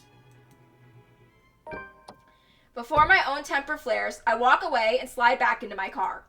If the door slams with more force than needed, I'd like to blame it on the pent-up anger boiling inside me. I'm not even sure what or who I am angry at. The ghost? At them? Or maybe at myself for being this useless? Because despite none of them saying it, I know, goddammit. They're still counting on me. In spite of my failures, every harsh word I've uttered, how unbearable I can be as a friend. It's there when the tension after the argument finally breaks, and one by one, they follow me and get in the car. Ash is just like, everyone get in the car! Get in the car! We're gonna go get slushies or something, okay? The ghost can't ruin that. It's the concerned glances they shoot my way when I start the engine without a word and drive off. It's their silence, a heavy gift, their unwavering trust. Yet, I'm the one that's more than willing to carry, even through my own exhaustion, if only to keep them safe. In this city, 68,000 strangers, they're the only ones I have left. Through all the seriousness, a good rest is still our best bet for now. Thinking with an exhausted brain is almost as good as running around in circles. We might as well just throw ourselves at the ghost and be done with this. The local Irish pub may not be the best place to hang around when one hasn't slept a wink or you're stressed. More often than not, it's loud. Sometimes the music plays by drunkards grates the ears and the whole place smells like piss on a bad day. All in all, it's the definition of the last place I'd hang around after a wakeful night. But it's safe. Or as safe as it can be with G's security watching over the place, making it easy to find help in case you find yourself in a tight spot. The place being owned by a person I've implicitly placed my trust in proves some semblance of comfort too. Gregor, bartender G, or just G to his regular patrons, might be rough around the edges, sometimes a bit too gruff for a man serving drinks behind the counter, but he belongs to the good folk of the city. If there's anyone in this place I can rely on to look after the people important to me, it's probably him. It's like, just show up to your bartender and be like, hey, you know anything about fighting ghosts? He means well, surprisingly despite his surly demeanor, cares to some extent for people he likely only sees once or twice a week or on a bad day. Not the best job in the world in my opinion, but that's exactly it, isn't it? In wine, there is truth. Alcohol in this case. Hey, just get a couple of Molotov cocktails and burn down the mansion like I told you. I swear to God, if this game actually ends with the resolution being burning down that mansion, I'm gonna lose my shit. It loosens the tongue, forces one to let his or her guard down. Whatever inhibitions anyone has, it all flies straight out the window after a few glasses. It has made him observant too. Always has one or two things to say about someone or something. Most of the time, it's me. Opinionated ass. But God knows how many times I've asked for his help when I'm met with a dead end in a case or I'm in trouble. This time, it's no different.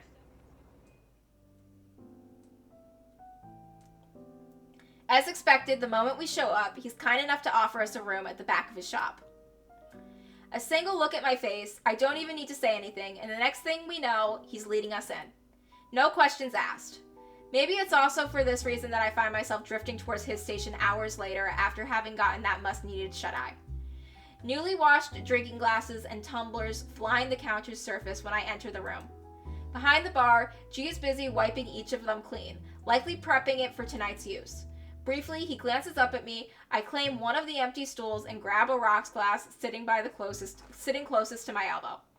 Turning it absentmindedly in my palm just to keep my hands occupied while my brain's busy, still trying to make sense of everything.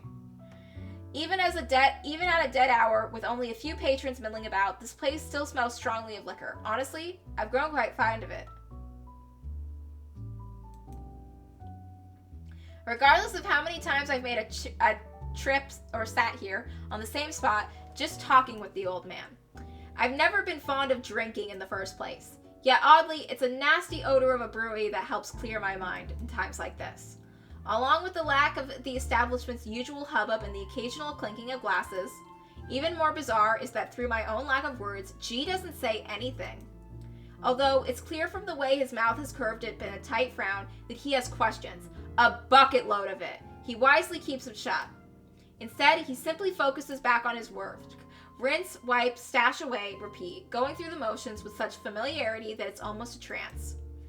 Watching his precise movements quietly like this, with these thoughts swimming inside my head, it's easy to lose track of everything around me. One solid lead on this, one possible way to sort it out, but will it work? Especially if my assumption's correct and that's the reason Zach was here yesterday morning, it was because of the curse. Something must have happened for him to see the need to visit the place this morning. What if the couple has fallen victim to the curse too? Oh, they definitely have. It doesn't fall outside the realm of possibility. I've been so biased, not even thinking about that they might be in danger as well. But during the open house with Isabella, they might have seen the letter and... Oh, Cat check? Yeah, Cat's doing fine. Cat went off to lay down in another room. Fuck. Stupid, stupid, stupid. Some fucking detective I am. That's likely the moment when Cooper saw it. If the logic holds, I need to hurry there right away. And if there are answers anywhere, it should be there. It should be there, where all of this fucking mess started. Yeah, the stream is going a bit long. I'm just trying to get to the end of Ashton's chapters so I can... The chapters are getting longer as the game goes on. I'm trying to get to the end of Ashton's today so that we can just knock out all of Luke's and finish the game next weekend before my new model comes in. But, yeah, I don't know how long this is gonna last. Ashton, pick up the pace. Hurry up with a solution, okay, buddy?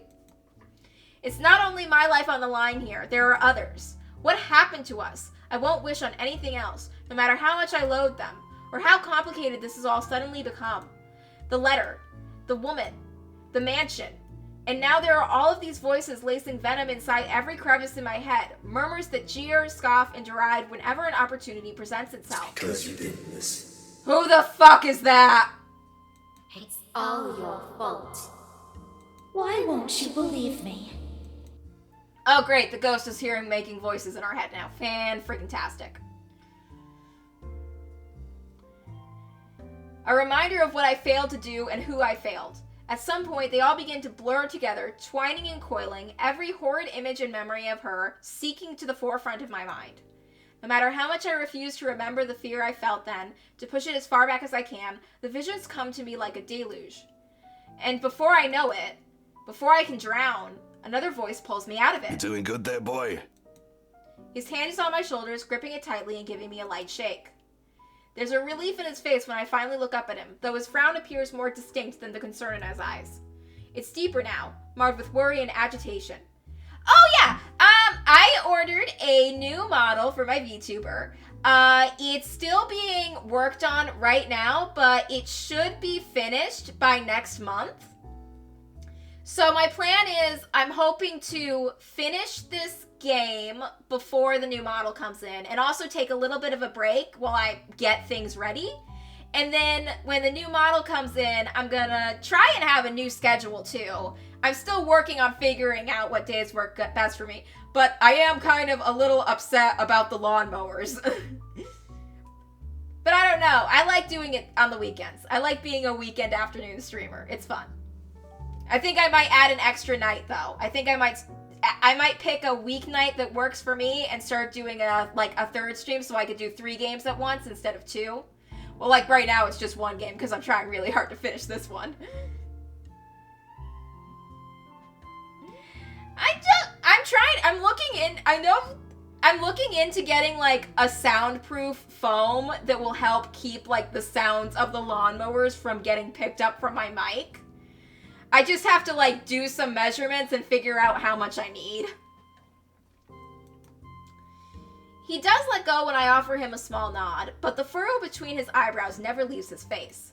He always has a knack for reading people, after all, even someone who can be as closed off or distant as me.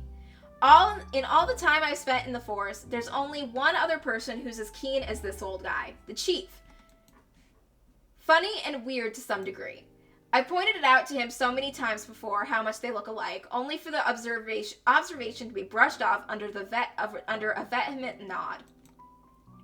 I've never brought it again after the third time, out of respect for the guy. Whatever it is, it's clear it's something he doesn't want to talk about. Oh, are you estranged twin siblings? That makes sense. Why push, right? However, during times like this, it's impossible for the thought to not come up, even as he has the glare down pat.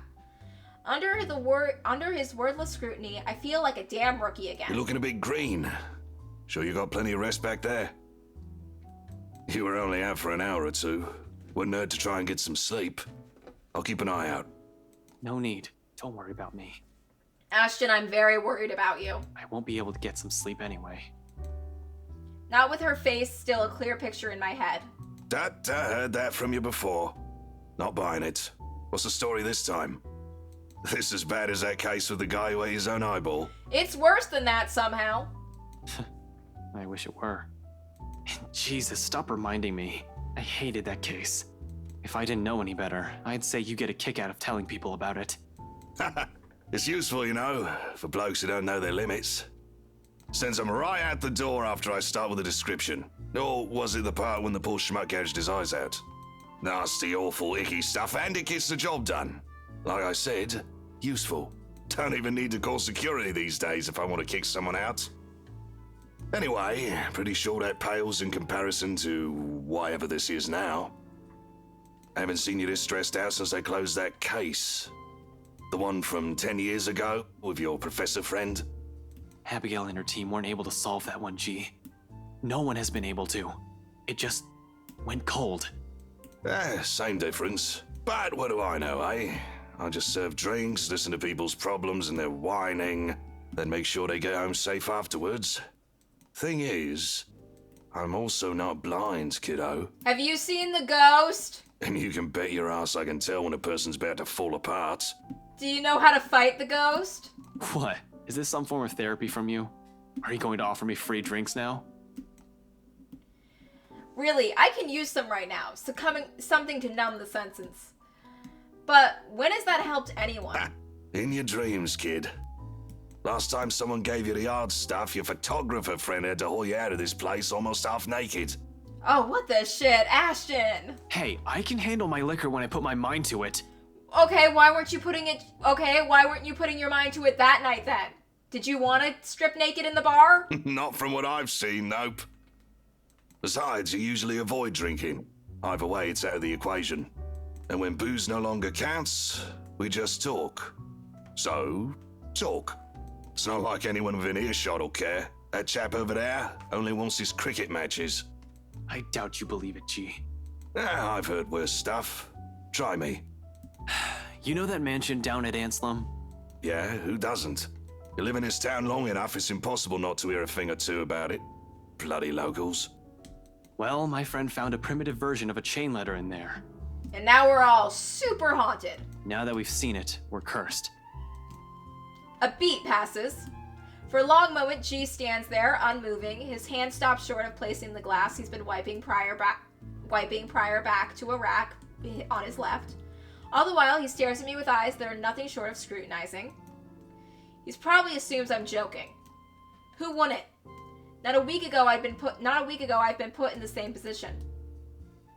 Even now, in spite of the things I've seen and heard, it simply won't sink in. Or maybe this is just the desperation creeping in. The idea that I may not be able to find a way out of this. Whatever the case is, for people who haven't experienced what I'm going through, this will merely sound like an awful Halloween prank. It's not a prank. This must have been what Isabella felt the whole time we made fun of her that day. This isn't a prank! I saw something! Now it's too late. We're stuck in a never-ending nightmare where the only way out might be death. And like I've expected, G's reaction to it, an amused laughter. It booms throughout the whole pub after a long bout of silence, like I've told him a particularly funny joke. Okay. Good one, kid. You don't want to spill. No one's forcing you. Seriously, though. Good one. Although I want to be angry with him, I can't find it in myself. I can't even muster the energy for a scowl or a glare. Nothing but a taste of my own medicine to temper the annoyance bubbling up within me, I suppose. In the end, echoing her words is the best I can do. It's not a joke. Yeah, all right. Good luck with that. You're on your own. You're not gonna help? Here, I thought you didn't have an ounce of humor in that body. Guess I'm wrong. He shakes his head, lets out another chuckle before returning to his task. By now, almost half the glasses have been put away. The only ones remaining are the smaller kind used for shots and stemmed ones for cocktails. Despite being busy with his task, his amusement does not entirely disappear from his face. He keeps talking, as if I'm simply another customer he entertains with his stories. But we both know it's more than that. It's the wistful expression on him says anything. Man, can't believe you're the same rookie who walked in here almost a decade ago. Too smart for his own good, that boy. Has always been 2 steps ahead of things. Now he's here, sulking. I must have screwed up somewhere then. I must have screwed up a lot. For things to suddenly shift like this, for me to become a mere shadow of the person I used to be? No, I don't think so. This one, screwed up? Not by a mile. It's too early to say. You've still got several years ahead of you, Holmes. Take it easy. But some things change, eh? It has been years, and you were a kid back then. You know, the sort that's a bit unsure, making all the horrible decisions in life he'd eventually be embarrassed to talk about. You never stopped calling me kid, though. Well, you still are. It's just that this time, you're sure of who that badge and gun is for. What was it you police types usually say? To protect and serve, yeah? A significant pause follows at its heels. From both of us, as he allows its meaning to sink in and spur something within me, stirring a feeling both heavy and forceful, but not completely unwelcome. Familiar. But before I can even clarify what he's trying to imply or gather my thoughts on the matter, G turns away and begins his work on the silverwares. He'll need those too, once more of his patrons come in for lunch. Slow and easy. A sharp contrast with the strained air we've been wading through these past few weeks. A fleeting moment, but one I allow myself to relish, if only because of its absence lately. The way things are now, it's almost a gift. So when the ends with the loud shuffling of foot from the adjacent hallway, a sigh is all that leaves me. There's no need for me to look up to know who it is. Zach's treads alone are telling, and they're always a weighted set to them. Steps that are taken with lazy cadence. Like he's always trying to make himself smaller, less conspicuous than he actually is. In a place he's unfamiliar with, he also tends to linger, stand awkwardly at the sides, as if he's too afraid to break something. That, or he's waiting for permission of some kind. Either way, he's never been the kind to barrel headfirst into things or forgo courtesy despite appearances. Much like how Rebecca's mother henning belies her fiery temperament, or how Isabella's rare displays of maturity appear at odds with her youth, there have been a lot of those in my life, it seems, more so from the people I've grown closer to over the years. Walking contradictions we all are. It's a wonder how we all ended up as friends in the first place. But maybe that's also exactly why, to some extent. There's still an understanding in there, in knowing, that no matter how long you've been together, or how familiar you are with a person's habits, or how many lifetimes there might be for all of you, one can never fully know a person. Sometimes it works because they merely chose to stay. Sometimes it's as simple as something extending a hand first for an apology, regardless of every hurtful word said. Hey, Ash? This time I glance at him, briefly gauging the mood. But it's not because reconciliation's an issue for me. Between us, it never will be. But somehow, this is another thing I'm too afraid to see crumble in front of me.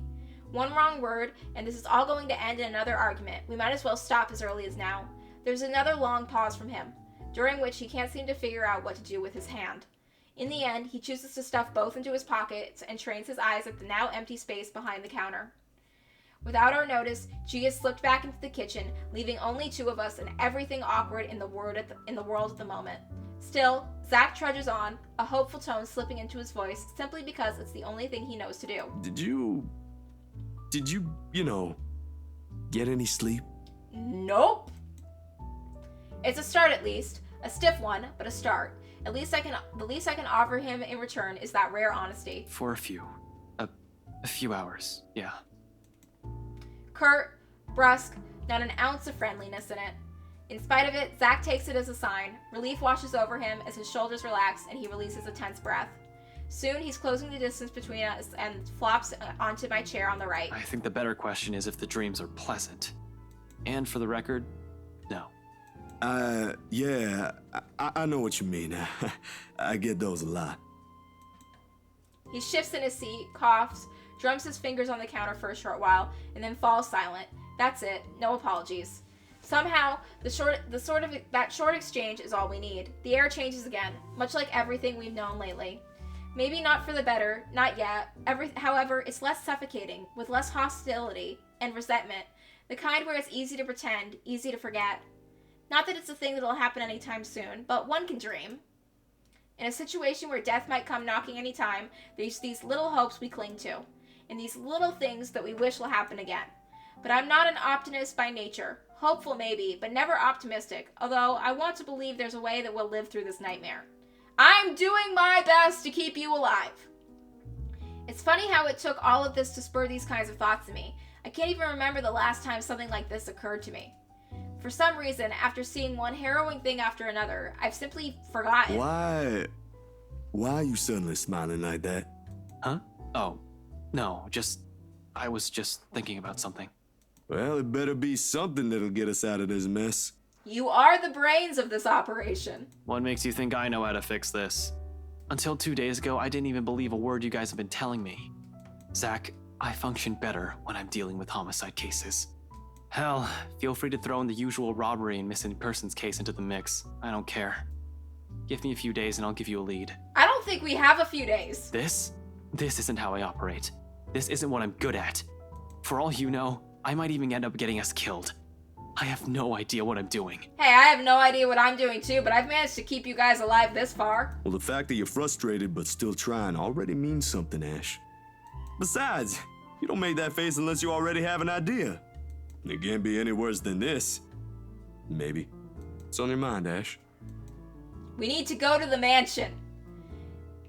There really is something about Z-Man. Between Rebecca and him, I tend to share with him things that I won't normally say to the other. Unlike her, who pushes, sometimes with the same tenacity as her moods, Zach has this strange tendency to ease people into telling him what he wants to know. Oftentimes, the question feels so subtle it catches me off guard, with less force and more forbearance. After all, out of everyone, he's the most guarded. Really, he's like the older brother I never had, the kind you can depend on when things go sour. The kind you tell things to simply because he'll listen without forcing his own opinions on you. We still have one more lead we haven't checked. I'm gonna look into it tonight. It doesn't take him long to put two and two together. His calm expression abruptly dissolves to worry the second he realizes what I meant. We've already examined the letter, read through piles of documents. There really is only one we haven't given a once-over. The mansion. Of course, Zach may not be the kind to push, but that doesn't mean he agrees with everything that comes out of my mouth. It's his way of keeping me steady and on my feet through the years. Hold on, didn't you tell me not to go in there? Whatever happened to stay away from Luke Wright? You're an unarmed civilian, Zach. And so? So, I want you to stay here and keep yourself safe. Look after Rebecca and Isabella. I probably won't take too long, but I don't know what might happen. I'm not even sure if I'll find something in there. G will keep an eye on you guys. Trust the bartender to keep you safe from the ghost. If you need anything, if that woman shows up, just holler. He'll help out, no questions asked. You don't even need to explain anything. He's not willing to concede, not even the manner he grips his knees in a rigid set to his jaw. I'm going with you. You can't go in there alone, Ash. I heard something. The morning I was there, I heard someone scream, and then there was a woman crying, and I don't know what's going on inside that mansion, but I am telling you, you shouldn't face whatever's inside alone. Teamwork makes the dream work! Before I can stop myself, a heavy breath escapes my mouth. It's one of those times again, where Zach means well, but he's completely missing the point I'm trying to make. When things take a turn for this, when he gets in a mood like this, he's almost as headstrong as Isabella. How and where do I even start? I'd feel better if I don't have to worry about you. There are only two ways this will end. I agree with him and take him with me, or I agree with him and drop the idea altogether. Neither appeals to me more than the other, especially when we're all desperate for answers and a way out. If all it takes is a little more honesty to make him drop this harebrained idea, so be it. Oh, first-person shooters? I'm not really good at them. I have, like, really bad aim. I liked playing Left 4 Dead games. I really liked the Left 4 Dead games. Those ones were always fun, but I always was just, like, hitting things with the gun. It's like, just give me the machine gun. If you spray enough bullets, eventually you'll hit something. But first-person shooter games, yeah, I'm pretty bad at them. Look, man. Bro. Z-Man. Zach. Zachary, listen. I know you only want to help. Like hell! This ain't just about helping, Ashton! You're throwing yourself in the thick of it, on your own! Okay, he raised his voice. Was your fall last night really that bad? Did you hit your head hard? I honestly can't tell if you've gone stupid or just plain suicidal. I don't know if this game counts as an RPG because I think it's just firmly categorized as visual novel. Because I do make choices that change the story, but not a super lot of them. I do like RPGs. I do want to, like, play more of them. My head's okay, Zach. But it won't stay that way if we don't do anything about this. Someone has to. I love how they're having this, like, very serious conversation. And then I'm just, like, over here, like, I'm gonna talk about video games. Seriously, this is already a desperate move. The longer we dally, the faster we're losing our options. Do we even have one? Looking back at it, this whole business with the ghost seems to perfectly set up to drive us into a corner. Either until we lose our minds, or she gets us. It's starting to feel as if there isn't an escape. We've already become her playthings. The second Isabella found that letter. That our lives are in her hands, it ticks me off big time. With the idea of people watching the people I care about die helplessly, more so. They're so much safer here with me. It's a selfish thought, I know, born out of fear. So in case things go awry, the very last thing I want to happen is for Zach to take the fall with me. I've already made enough mistakes. And that means it's just you. Just me. Ashton, I'm trying really hard to keep you alive, but I'm really scared you're gonna die like this. Suddenly he clams up. Although his actions, the restless shift at his shoulders, his mouth pressing close in a tight line, now he starts off with a quiet note. It all gives away to his real thoughts, long before the two words have even made it out of his mouth. I'm sure you already know about this. Maybe this is you trying to make amends, or whatever. I don't know. You're making your own decisions here. But if something happens to you, it'll be just that. You'll just be another dead body out there. Please, don't do something like this. Don't worry. I'm not stupid enough to get myself killed. I might be. I'm the one making your decisions, Ashton, and I'm a bit of a dumbass. I just want things to go back to normal, Zach. Another dead air follows the heels after that one admission. The meaning of my words too heavy, too striking. It stuns us into another lull. Optimism aside, we're both aware that it's impossible. We're going to have to deal with the trauma right after. There will be images, the voices whispering inside our heads, the foreboding feeling. The stench of blood, gore, and death trailing after us. We may survive this, but those things, they will remain with us for a long time. One does not survive something like this without it leaving something in you. Just the mere thought of what might come right after this makes me dread it. What this has changed in all of us. But I suppose the outcome is more acceptable, the lesser of two evils. 3 hours. My head snaps up and I turn to him, puzzled. He's staring at his hands with a thoughtful expression, brows furrowed in deep concentration. Like he's trying to choose the right words to convey what he's about to say. 3 hours? For what? That's more than enough time to go there, to check things, Like you said, we traveled back here. If you don't show up here beyond that, I'm going after you. From his tone, it almost sounds like a warning. I'm sure it's not his intention. But hearing something like that from a person like Zach, I can't help but chuckle and throw in a jibe, despite how dire things are. Just like old times. Make that 4. What? You said you're just gonna check things. Why would you even need that long? Speed limit? I'm a ranked law enforcement officer, Zach. I'm supposed to set an example. I so wanna punch you right now. Do it! Of course, Zach never carries it out. In light moments like this, that's just how he is. How we are. Unfortunately, G chooses the next moment to show up. He slams the flat palm of the counter and shooting us both a stern look. Although his tone's nothing short of jovial, the disapproval's clear in it. He obviously is misunderstanding the situation. Boys, drummer's nice and all. I used to watch these bloody god-awful afternoon serials with one of my brothers many, many years ago. But listen, I am not having one in my pub, all right? No fighting. You two want to fight? Go out. Do it in the street, like men. A pregnant pause.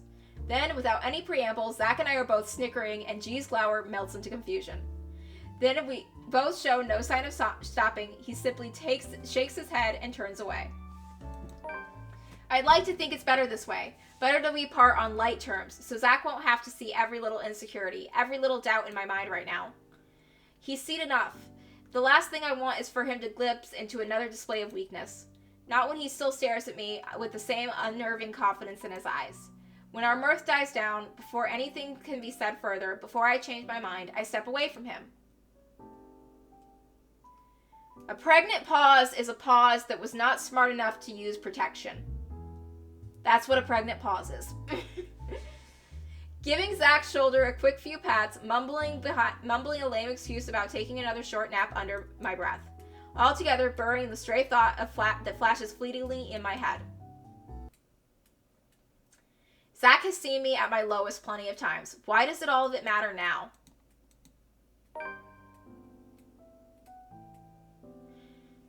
The sun hangs lower when I stumble back into consciousness and drag myself downstairs. Around this time, the patrons usually start to trickle into the main lounge until it reaches the peak around midnight. Tonight, however, it remains thin. But considering what day it isn't too worrisome for the kind of business G runs. He always complained about the lack of a decent crowd on a week start, although he doesn't really begrudge his customers for it. No one wants to start off the week with a bad case of hangover, after all, even him. Which makes the concerned look he gives me come off a bit too odd. With the kind of danger we're in, this swiftly puts me on edge, even before the sleep completely fades from my mind. Something wrong, G? G hums, and then there's an undertone of annoyance in it despite his casual and open movements. It's only after he finishes wiping a tumbler and carefully settles it face down on the table does he give me an answer.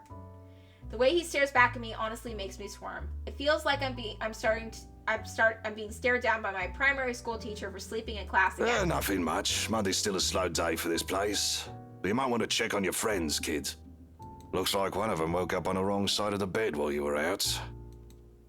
Another question forms in my head along with a small confused frown. Though before a single syllable slips past my mouth, Rebecca's irate voice rings out from some part of the main lounge. From the sound of it, it appears woke up on the wrong side of the bed is a complete understatement. Alone? You know we can't just go in there. But we don't have any other choice, Becca! There's really no other way. We have to go there. If you'll just... Isabella? No. That doesn't sound too comforting. Once Rebecca assumes the kind of tone in an argument with Isabella, it usually ends with one of them walking out or both giving the others the silent treatment. It lasts for about a week at most if it's really bad, which really isn't what we read right now. I hope the bad blood from this morning will simply blow over after all of us has gotten a decent rest. I should have expected things won't be the same as it is with Zach and I. Turns out sleep isn't what some of us need. Even G appears to understand it. In spite of his efforts to look as unconcerned as possible, there's a tense set in his shoulders. A nervous edge lingers in his eyes, and it occasionally flickers over to where Rebecca and Isabella's voices are coming from. He doesn't want to deal with this, especially at the start of another busy week. Neither do I. Things have worked out well between them before without Zach or I meddling, but the imploring gaze G directs at me leaves me with no other choice. It almost feels like he's guilting me into doing something about it. I hate that it's working. You know how I run this pub, kid. No fist fights, no cat fights, only good booze, bad puns, and off-key singing. Go fix it before it blows up in your faces. I'd hate to throw two girls out of this place over a petty argument. It's probably not as petty if Rebecca's already shouting like that, but I give him a nod nonetheless. Sorry about this, G. He hums something under his breath for an answer, then waves me off, turning away and returning to his work without another word. Even with the lack of a sizable crowd, he likes to keep busy, and we're the same in that regard. Can't remain still, always have to stay moving, doing something, thinking, whatever keeps that brain at work. I leave him to it shortly after Rebecca's voice rings out again, followed by Isabella's. Part of me wants to thank him for the trouble he has taken for people he barely even knows. Once this is over, I should probably find some way. In the meantime, I have this immediate problem to fix and gotta get this before it turns into a shitstorm both of them will regret. I know both of them will. For all Isabella's complaints about Rebecca's bossy attitude, or how annoying Rebecca sometimes finds the other's childlike demeanor, it's a friendship they both cherish in their own way. Rebecca's already on her feet when I spot them in an almost deserted area of the pub. I'm willing to bet my entire life savings that the people are staying away only because of the brewing storm. Rebecca can have quite the mood when she's crossed. I can't speak for Isabella. I rarely ever see her seething, but from what I've heard, it can be very unpleasant. The way she's glaring up at the redhead from her seat, regardless of how much the other woman towers over her right now, already says everything. Empty plates have been left piled in the corner of the table they occupy, a conversation that turned sour sometime after they ate lunch then. Good thing they're already done and nothing's left to be spilled. Because the next moment, before I can approach and intervene, Rebecca slams her palm on the table. It sends the silverware clinking sharply against the surface. Isabella flinches momentarily, we both do, though she shows no indication of surrendering in the face of Rebecca's temper. Everything escalates from there. You've already gotten us in enough trouble because of this letter ghost everything. You're blaming me again! And you can't expect everyone to fix your mess. You keep on putting the blame on me, but you're the one who didn't listen. All of you! The blame game has no winners. If you just listened in the first place, maybe this wouldn't have happened. But you're too busy acting like you know what's best for everyone, when in fact you're the one who's being selfish. I'm the one who's selfish. Yet you're still going to do what you want anyway, even if the people around you are already beside themselves with worry. This is how you've always acted since we met, and I'm tired of it. Oh.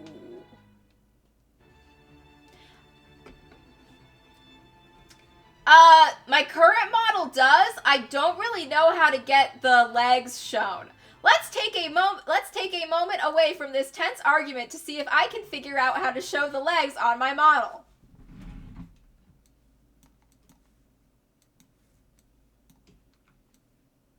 Nope, nope, other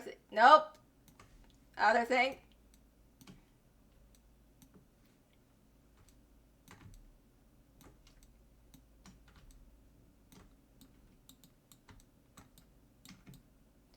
Oh, there we go.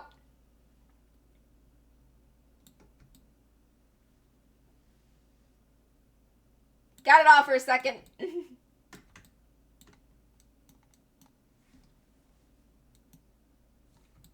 Oh.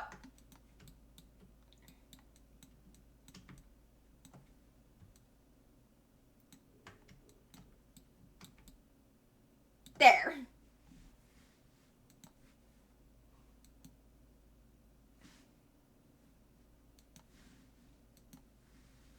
I think that showed it. I am not very good with tech. Okay, we have now finished our brief intermission into this argument. Sometimes I wish you never even came here, because all you've given us is a headache. Why are you arguing? You know why I had to come here. My dad. Oh God, they're arguing. Your dad has nothing to do with this. Her dad's dead. Shut your mouth, Rebecca. It has always been you and your whiny, careless self that has always been the problem.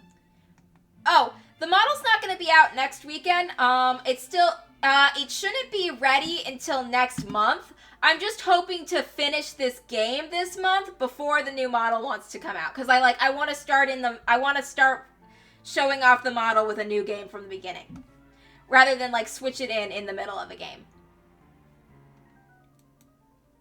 Maybe I should have stepped in earlier. Yeah, it's getting pretty heated, Ashton. It's bad. Maybe I should have said something the moment Rebecca slammed the flat of her hand on the table, or the second I entered the area. Either way, it's too late to act. Harsh words have already been hurled between the two. Words more cutting than any blade, each and every one of digging the wound too deep in the person they've been aimed at. For a long time, Isabella sits there in silence, while Rebecca stands unmoving, arms crossed, breathing heavily. Despite the lack of words between them, they are both vibrating with anger, refusing to meet each other's eyes. Ever so slowly, the atmosphere of the room turns thick and smothering. A strained air with no one in the immediate vicinity, including me, dares to break until the one at its center does so. Rebecca definitely won't. At some point in our friendship, she has grown to become a woman firm in her opinions. She's never going to back down from this, when she knows she has a point here. Isabella, on the other hand, there's always been certain moments of stubbornness in her. As frustrating as it is to see sometimes, it's what's gotten her through life's hardships. Perhaps the only thing that it is, when you have nothing else, people tend to cling onto what they have within themselves instead. But she knows when to withdraw, when a struggle turns useless, a kind of awareness almost second nature to her. When enough is enough, Isabella abruptly stops and marches towards the exit in a fast, rigid steps away from the hurt and painful words they let fly earlier. She bumps into me in her haste, the impact nearly knocking her off her feet.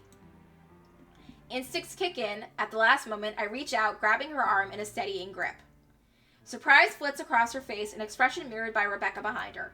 Neither of them have noticed me. However, that doesn't mean I won't have anything to say about this.